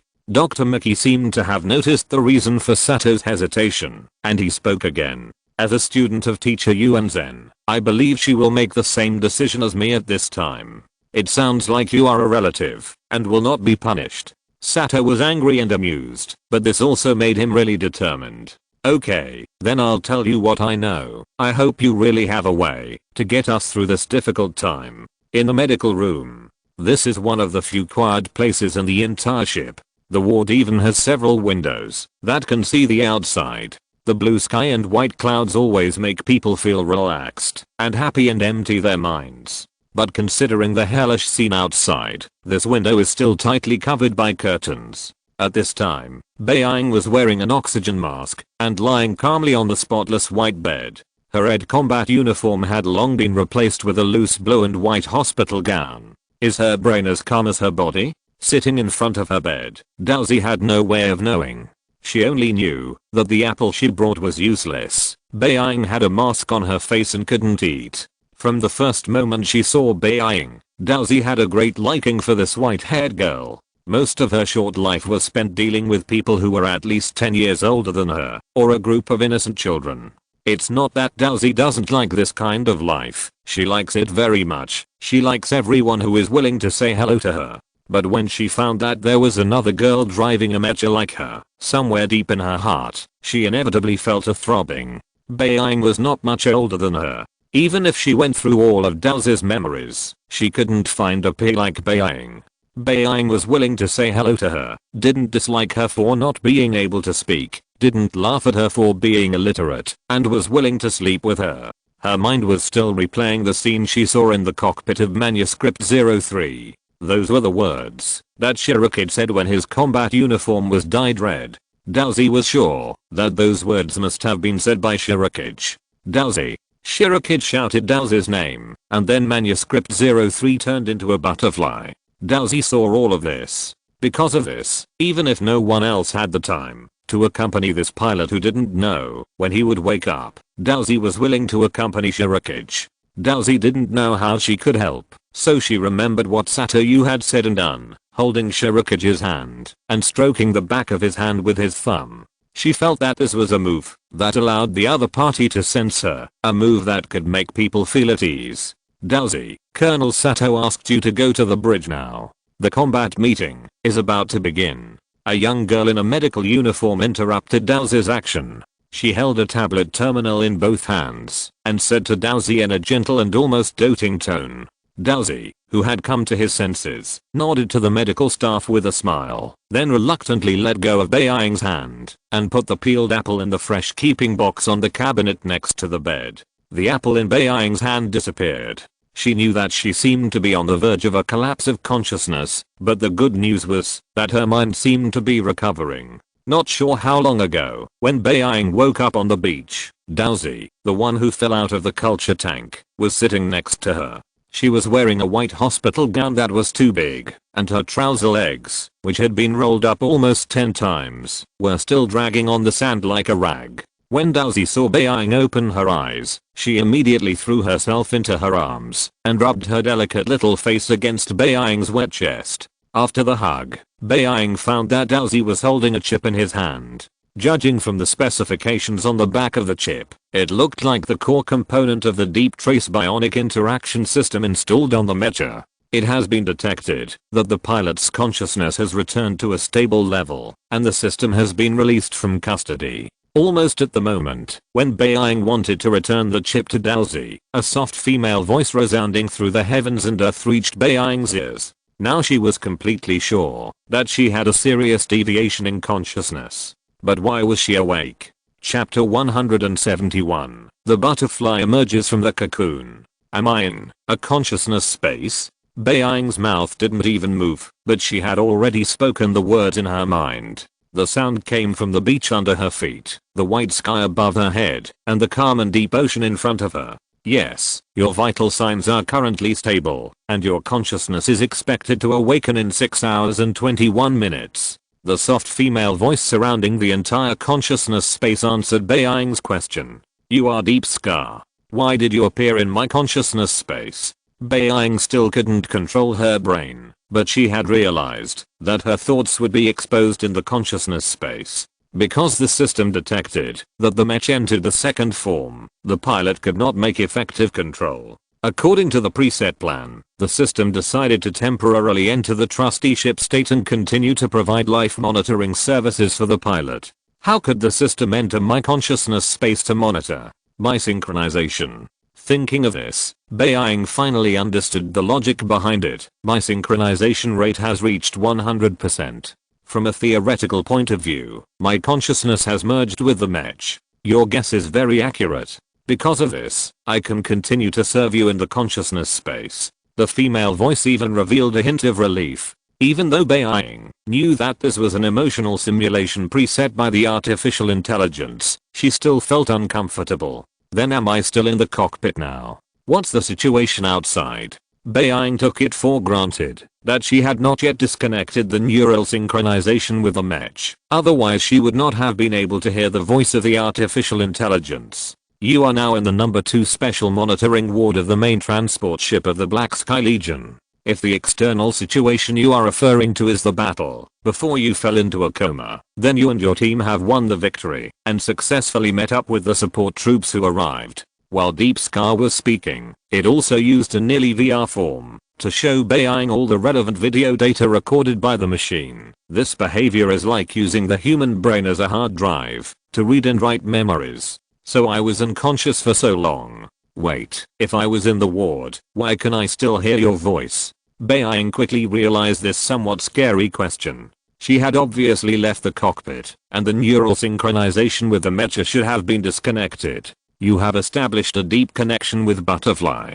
As long as your brain is still active, you can remotely control the Mecha or use any function on the Mecha within a certain range. If you leave the maximum control distance, you can also feel the location and status of the Mecha, which is a sense that cannot be blocked by any means. Beiying could hardly believe what she heard, which reminded her of the scene when Taishao jumped down from the control position. Manuscript 07BV opened its arms together with Taishao, as if he was in sync with his shadow. If you are confused, you can compare it to the deep connection between you and Crossing Shan, but you cannot control Crossing Shan, you only have the sensing function. Why do you know this? Beiying felt that all the thoughts in her heart were seen through by Shenhen, like a naked prisoner. Shenhen was rarely silent. Is this question too philosophical, or is it a violation of the system's logical thinking, or is it a trigger for a dangerous keyword left in the system by an engineer? Beiying didn't know why the artificial intelligence suddenly shut its mouth, but the other party's silence was like a noose wrapped around her neck, tightening more and more. Just when Beiying felt that she was about to suffocate, she finally heard the answer. You and the butterfly have merged into one, and I'm a part of the butterfly, so I'm like the cell tissue in your body. Can you understand this statement? You are me? Beiying came to this answer with difficulty, but she couldn't accept that she had become an artificial intelligence, or that artificial intelligence had become her. At the same time, the ocean in front of her suddenly turned up waves, as if a tsunami was brewing. I'm a part of you, and I'm in tune with your mind. A part. Beiying chewed on these 3 words again and again, and then slowly asked, for example, which part? For example, the brain?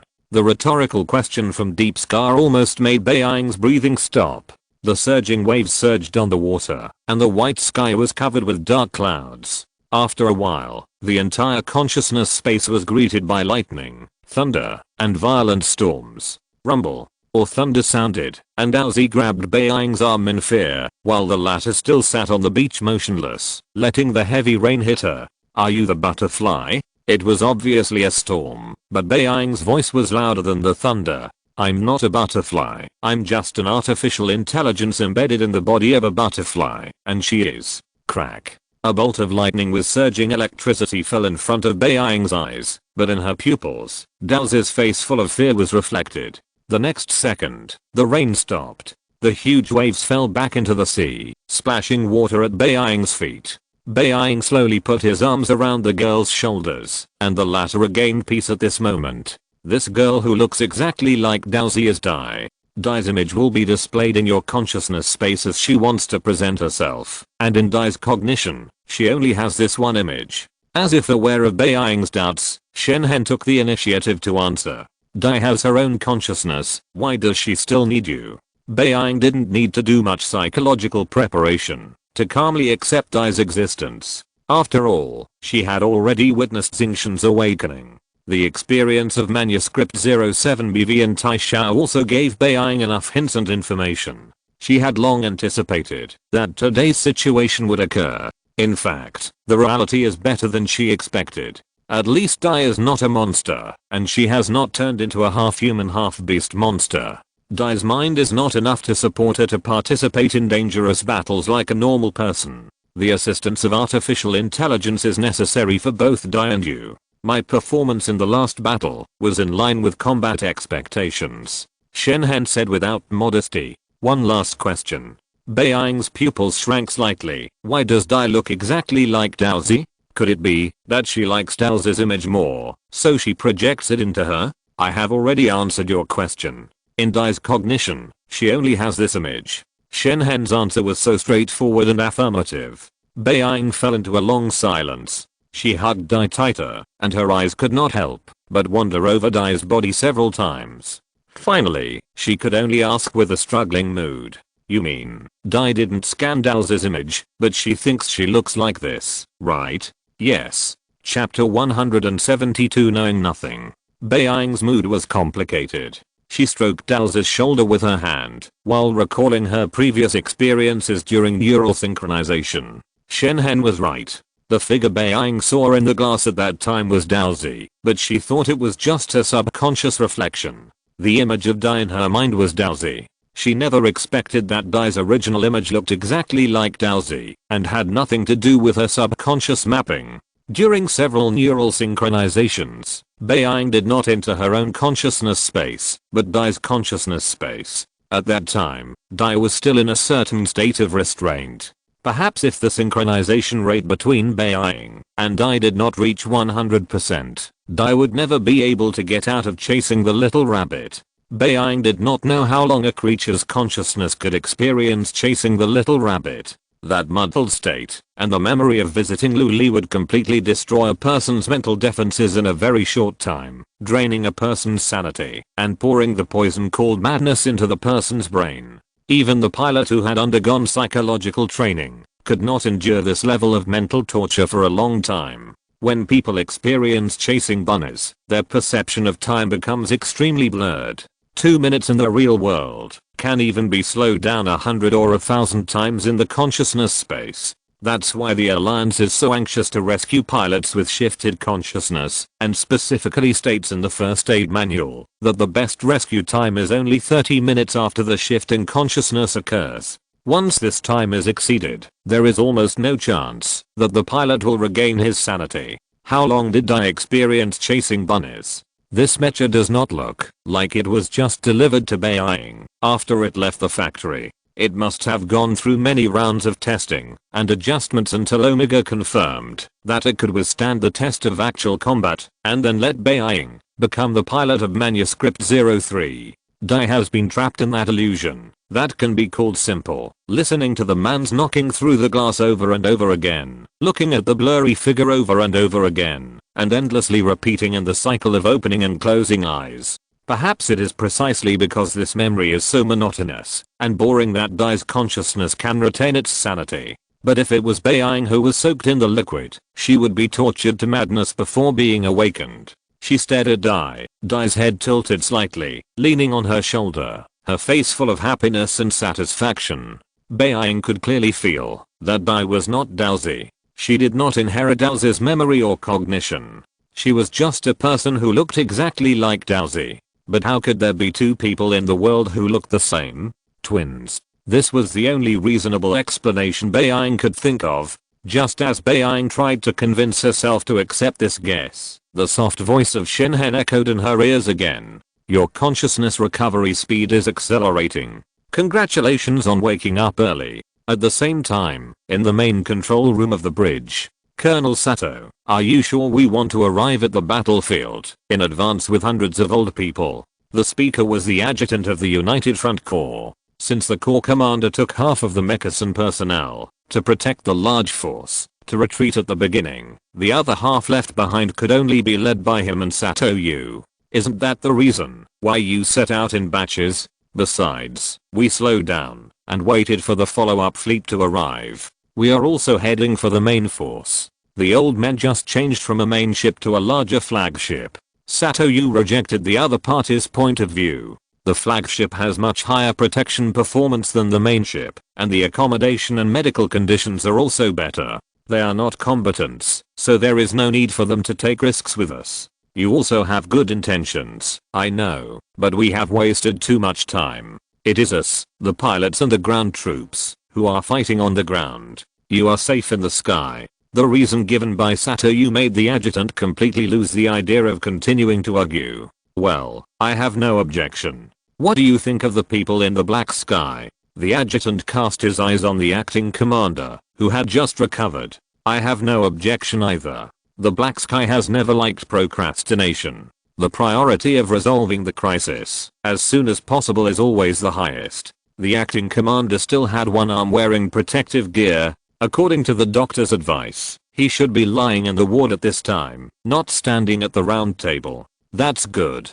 Has the course been corrected? Satoyu looked at the navigation officer. We just made a correction 5 minutes ago, and the deviation is no more than 3%. We are expected to enter the combat zone in 3 hours and 17 minutes. The navigator reported the situation with a serious face. 3%. This difference is not small. Even an outsider like Satoyu knew that this value was almost on the edge of tolerance for airborne ships. If they were unlucky, when they arrived at the battlefield, the landing point of the combat troops might be quite dangerous. Satoyu had heard that a similar incident had occurred in the Golden Rainforest Corps. Because the error was not corrected in time, the Mecha was severely damaged in the air by the monster's long-range attack during the landing, and failed to land normally. Within less than 2 minutes after the unfortunate Mecha fell on the battlefield, the monster crushed the cockpit into a discus. As far as Satoyu knew, the deviation of the Golden Rainforest fleet was only 2% at that time.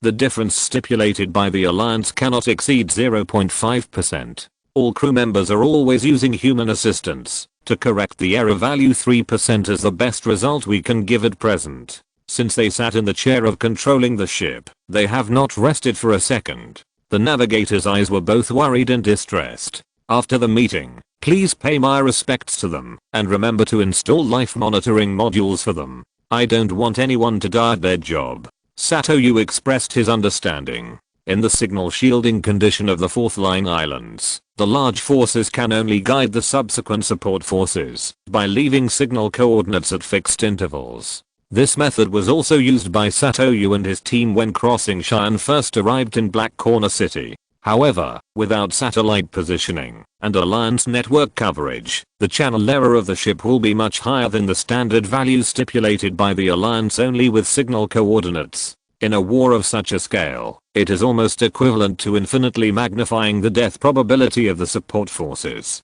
Please feel free to raise any ideas about the specific combat plan. Satoyu quickly brought the meeting to the point. As expected by Satoyu, when he finished speaking, no one could take the initiative to come up with a practical plan. But Satoyu understood this situation. Everyone did not speak because they were not capable enough to come up with a plan, nor because they were afraid of taking responsibility and dared not speak because they did not have any intelligence from the front line at all. Chapter 173 Advance Force. Preparing for a war without any intelligence, no one would know what to do. The large army retreated all the way inland, and perhaps they really left useful information including text and images on the road. But the fleet can only receive the coordinate signal in the high altitude clouds, which is the only message that can be left in the clouds. To what extent has the beast tide evolved? How has the number and level of monsters changed? How serious is the damage to the large army? Whether the support of other legions has arrived in time? All the questions have no answers. They are deeply hidden by the endless sea of clouds. I have a suggestion. Just when everyone was silent to the point that the air was about to solidify, the only projection device on the round table suddenly made a sound. Yuzao is the most special participant in this meeting, but the people attending the meeting are no longer surprised by this.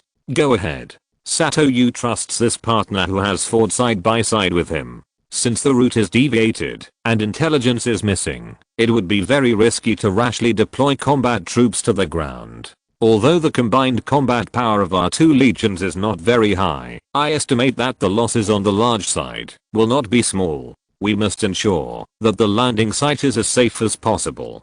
If the combat troops have problems during the landing, our support will be meaningless. So I suggest that we can deploy an advance team to ensure the safety of the landing site. If everything goes well, the advance team will send a signal through the agreed means, and the combat troops can follow. As soon as Yuzao finished speaking, the people at the round table exchanged glances with each other. The idea of sending a reconnaissance team to land first is a good idea. Some people have also thought of this plan, but there is a key problem that is difficult to solve. So who should we send down? Sato Zion asked directly. Everyone's eyes were also focused on Yuzio's projection. Me? Only you? Sato Xiang seemed to have thought of Yuzio's answer a long time ago. There was no surprise in his tone, but only curiosity. Only me? Is there a reason? Hero's combat power can hardly keep up with the strength of the monsters after evolution, but he can still play an important role such as covering the attack.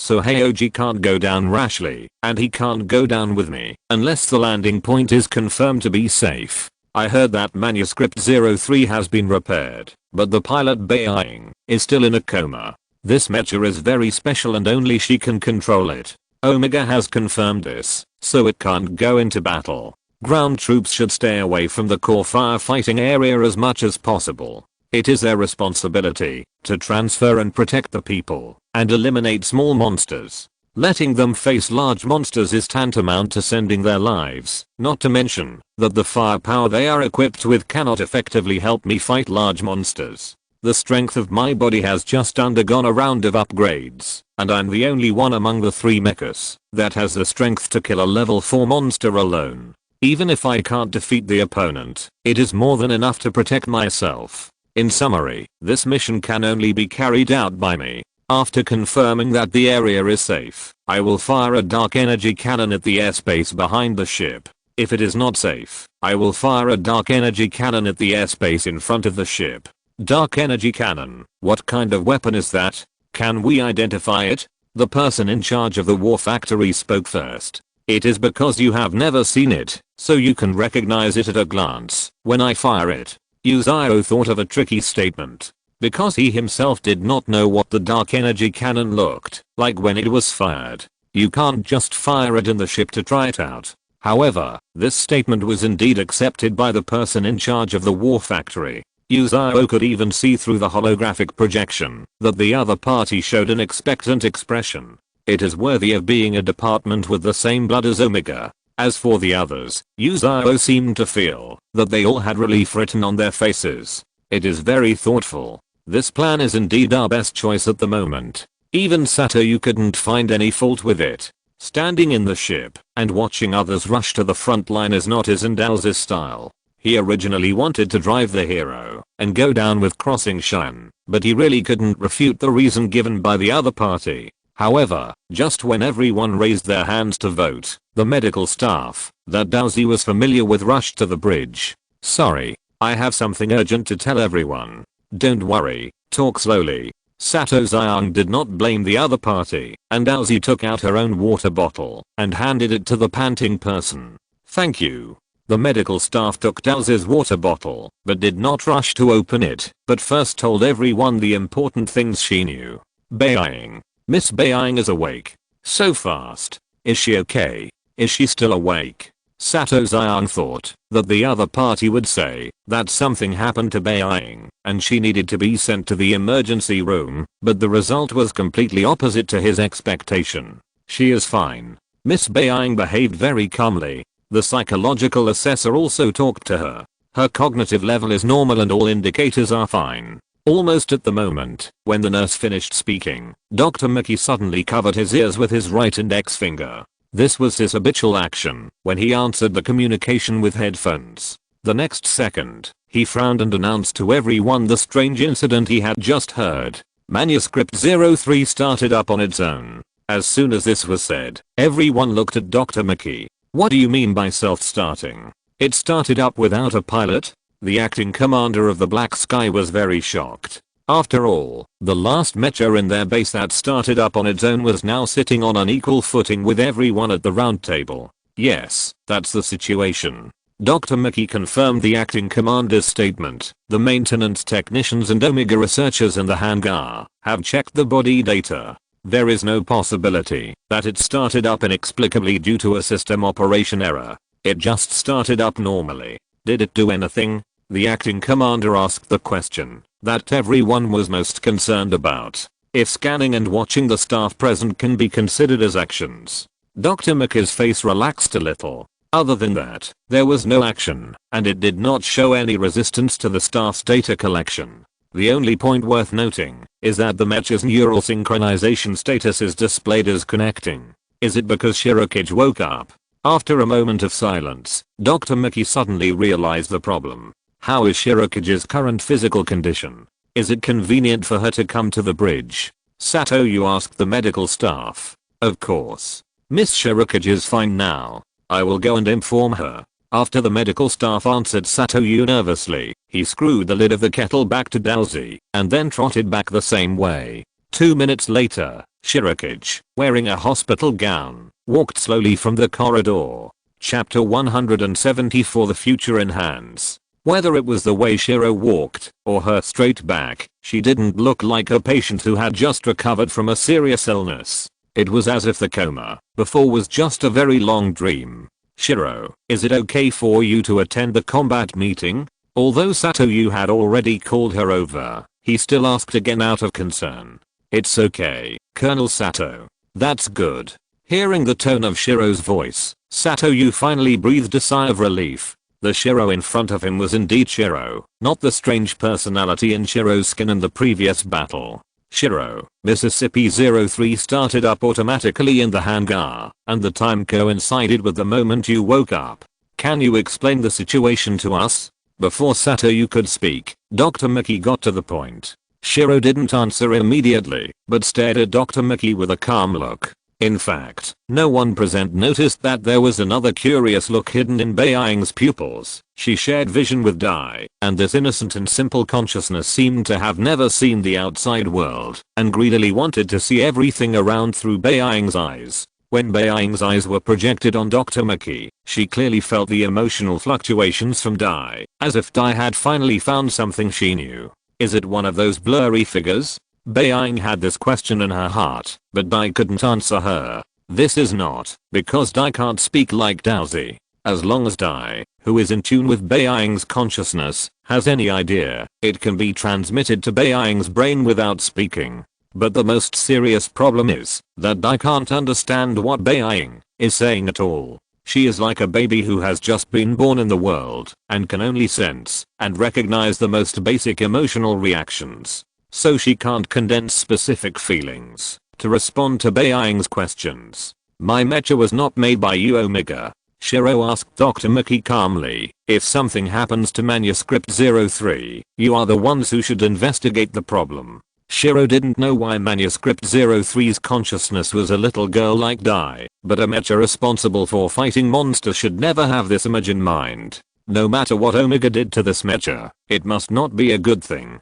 This made Shiro, who didn't like Omega, hate to contact him even more, so she didn't plan to explain her situation to Dr. Mickey. And can Omega not control what it made? Even if Shiro kept silent throughout the whole process, the backdoor left on Manuscript 03 was enough for Omega to figure out the situation. If we can figure out the problem, we won't bother you, a pilot who should be resting, to make this special trip.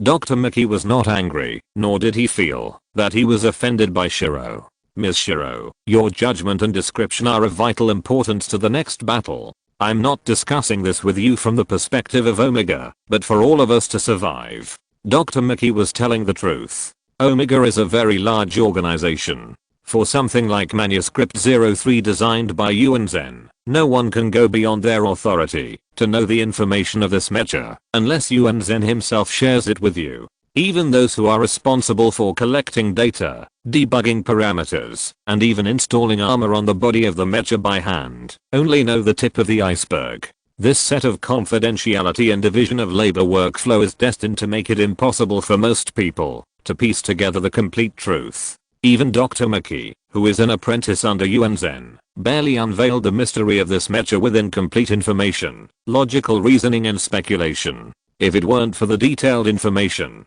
provided by Satoyu, Dr. Mickey would never have known that Manuscript 03 actually had so many terrifying technologies. After hearing Dr. Mickey's words, Shiro looked at Satoyu. She was not familiar with Dr. Mickey and didn't know whether the determination on his face was sincere or just a good acting. Satoyu nodded slightly. I can establish neural synchronization with the mecha remotely without wearing combat uniforms and synchronization equipment. Shiro told some of the facts about herself openly. Since the other party only asked about the mecha self-activation and also presented evidence of neural synchronization, she admitted it. Answer whatever is asked, and don't say a word of extra words.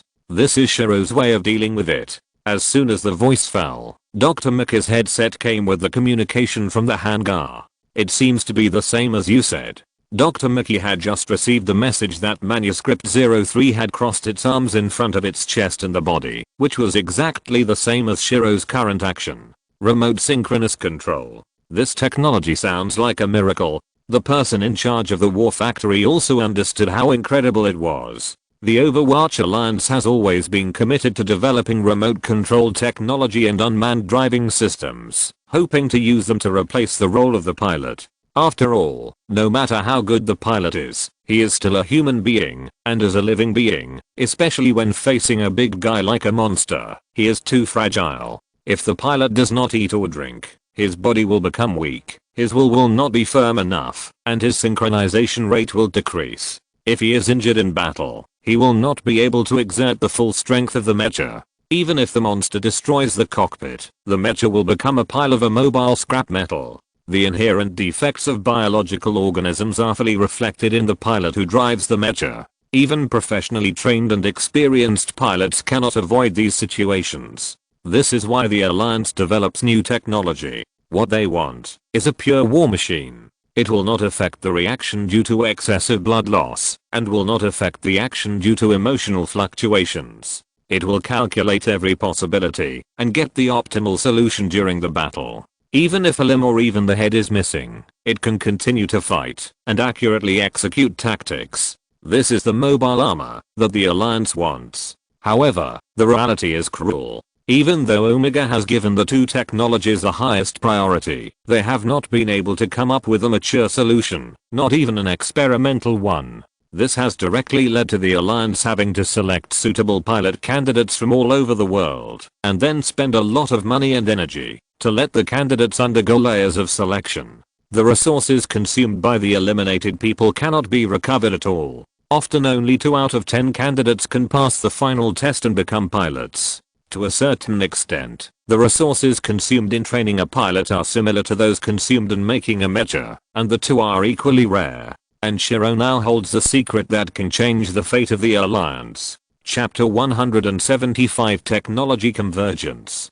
Dr. Mecha and the head of the war factory were very excited. In their eyes, Shiro was simply a precious walking specimen. They saw the hope of achieving a technological breakthrough in Shiro. Before this, Omega had encountered insurmountable obstacles in both remote control technology and unmanned driving technology.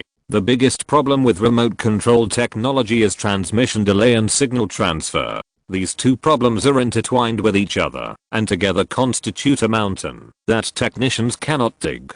The reason why mechas need pilots is that their drive network imitated from human nerves can only be controlled by human biological brains, and Omega found that the transmission delay of simulated neural signals is much greater than the neural signals sent by the real brain. Even if Omega has made a breakthrough in material science and greatly increased the transmission bandwidth, the performance of analog signals can only be described as sluggish. Correspondingly, the mechas that received analog signal instructions are also visibly stiff. The role of biomass signals is irreplaceable, and pilots must control mechas by direct contact. In terms of unmanned driving technology, the difficulties encountered by Omega are not as desperate as remote control. The bionic interactive intelligence that was born after several iterations is the product of this project. Unlike remote control technology, unmanned driving technology is more like using artificial intelligence to simulate the consciousness of the pilot in order to achieve the purpose of controlling the mecha. But the premise of this technology is that the mecha must be controlled by the pilot. In essence, unmanned driving technology is to record and mark the nerve activity of the pilot's brain and observe the corresponding actions of the mecha in response to the nerve signals, so as to form a set of plans that cannot be deconstructed. It looks very smart, but it is actually a stupid method. However, Omega will not let artificial intelligence memorize it by rote. As the number of times the pilot controls the mecha increases, the more data collected by artificial intelligence will be, and there will definitely be many repeated nerve signals in the records. At this time, artificial intelligence will automatically classify and organize these records, compare the actions taken by the Mecha, and greatly optimize and streamline the codes in the records, so as to achieve the point where the Mecha can accurately recognize the instructions. This is like the brain issues a command to the body to twist the neck, but the human body opens its arms, bends its waist, closes its eyes, yawns, and stretches while twisting its neck. Except for twisting the neck, other actions are unnecessary. But the brain cannot do this series of actions every time it asks the body to twist its neck. Sometimes there will be one more, sometimes there will be one less, so artificial intelligence will compare, simplify, and eliminate irrelevant options in multiple repeated records, and finally find the command that can only twist the neck accurately. In a sense, the unmanned driving technology is successful, although it did not allow the Iron Pilot to walk out of the Mecha when the Iron Pilot cannot exert its full strength due to injury or other reasons. Artificial intelligence will replace the Iron Pilot to control the Mecha to make partial responses. The biggest problem is that the bionic interaction system needs time and experience to feed. The longer the Iron Pilot drives the Mecha and the more battles he experiences, the more mature the unmanned driving system will be. What's more troublesome is that the deep learning of the bionic interaction system is almost customized. Each Mecha and Iron Pilot has a unique combat strategy and combat style. The accumulated data in this regard can only be used to optimize and update the algorithm, and cannot be copied and used for other mechas. When something is not universal, no matter how perfect it is, it cannot bring qualitative changes to this industry or era. Dr. Sanmu remembered that his mentor Yuan Zhen had once commented on these two technical routes. In her opinion, the problems encountered by the two routes overlapped in many dimensions, and perhaps after mutual integration, a new way out would be found. However, the development of these two technical routes had nothing to do with Yuan Zhen himself. Others were responsible, and Yuan Zhen had more important projects to complete. Did the mentor really find it? Dr. Sanmu sighed silently in her heart. Although she didn't know how Beiying achieved remote neural synchronization with the Mecha, Manuscript 03 was indeed made by Yuan Zhen, which means that remote synchronization is something that people can design and control in the underlying logic.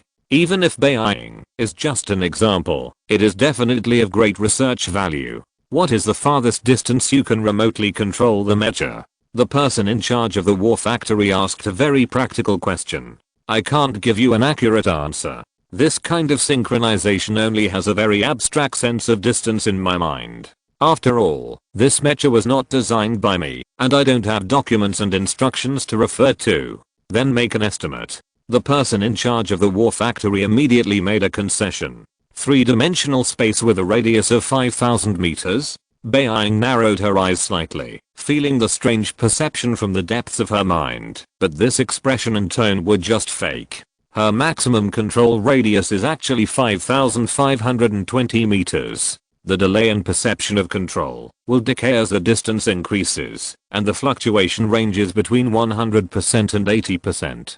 After exceeding the distance, she will lose control. These specific data are accurately recorded and monitored by the Deep Trace Bionic Interaction System, but Beiying found that the Omega staff on the ship did not seem to have the qualifications and authority to read this information, and this loss of control is very intriguing. At first, Beiying just thought that the Mecha would stay in place after exceeding the distance, just like an electric toy without a battery. But after asking Deep Trace, she found that losing control simply means that the Mecha is no longer under Beiying's control. Both Bai and Deep Trace can continue to control the Mecha's actions, even if they take the initiative to run back to Beiying's control range. It's fine.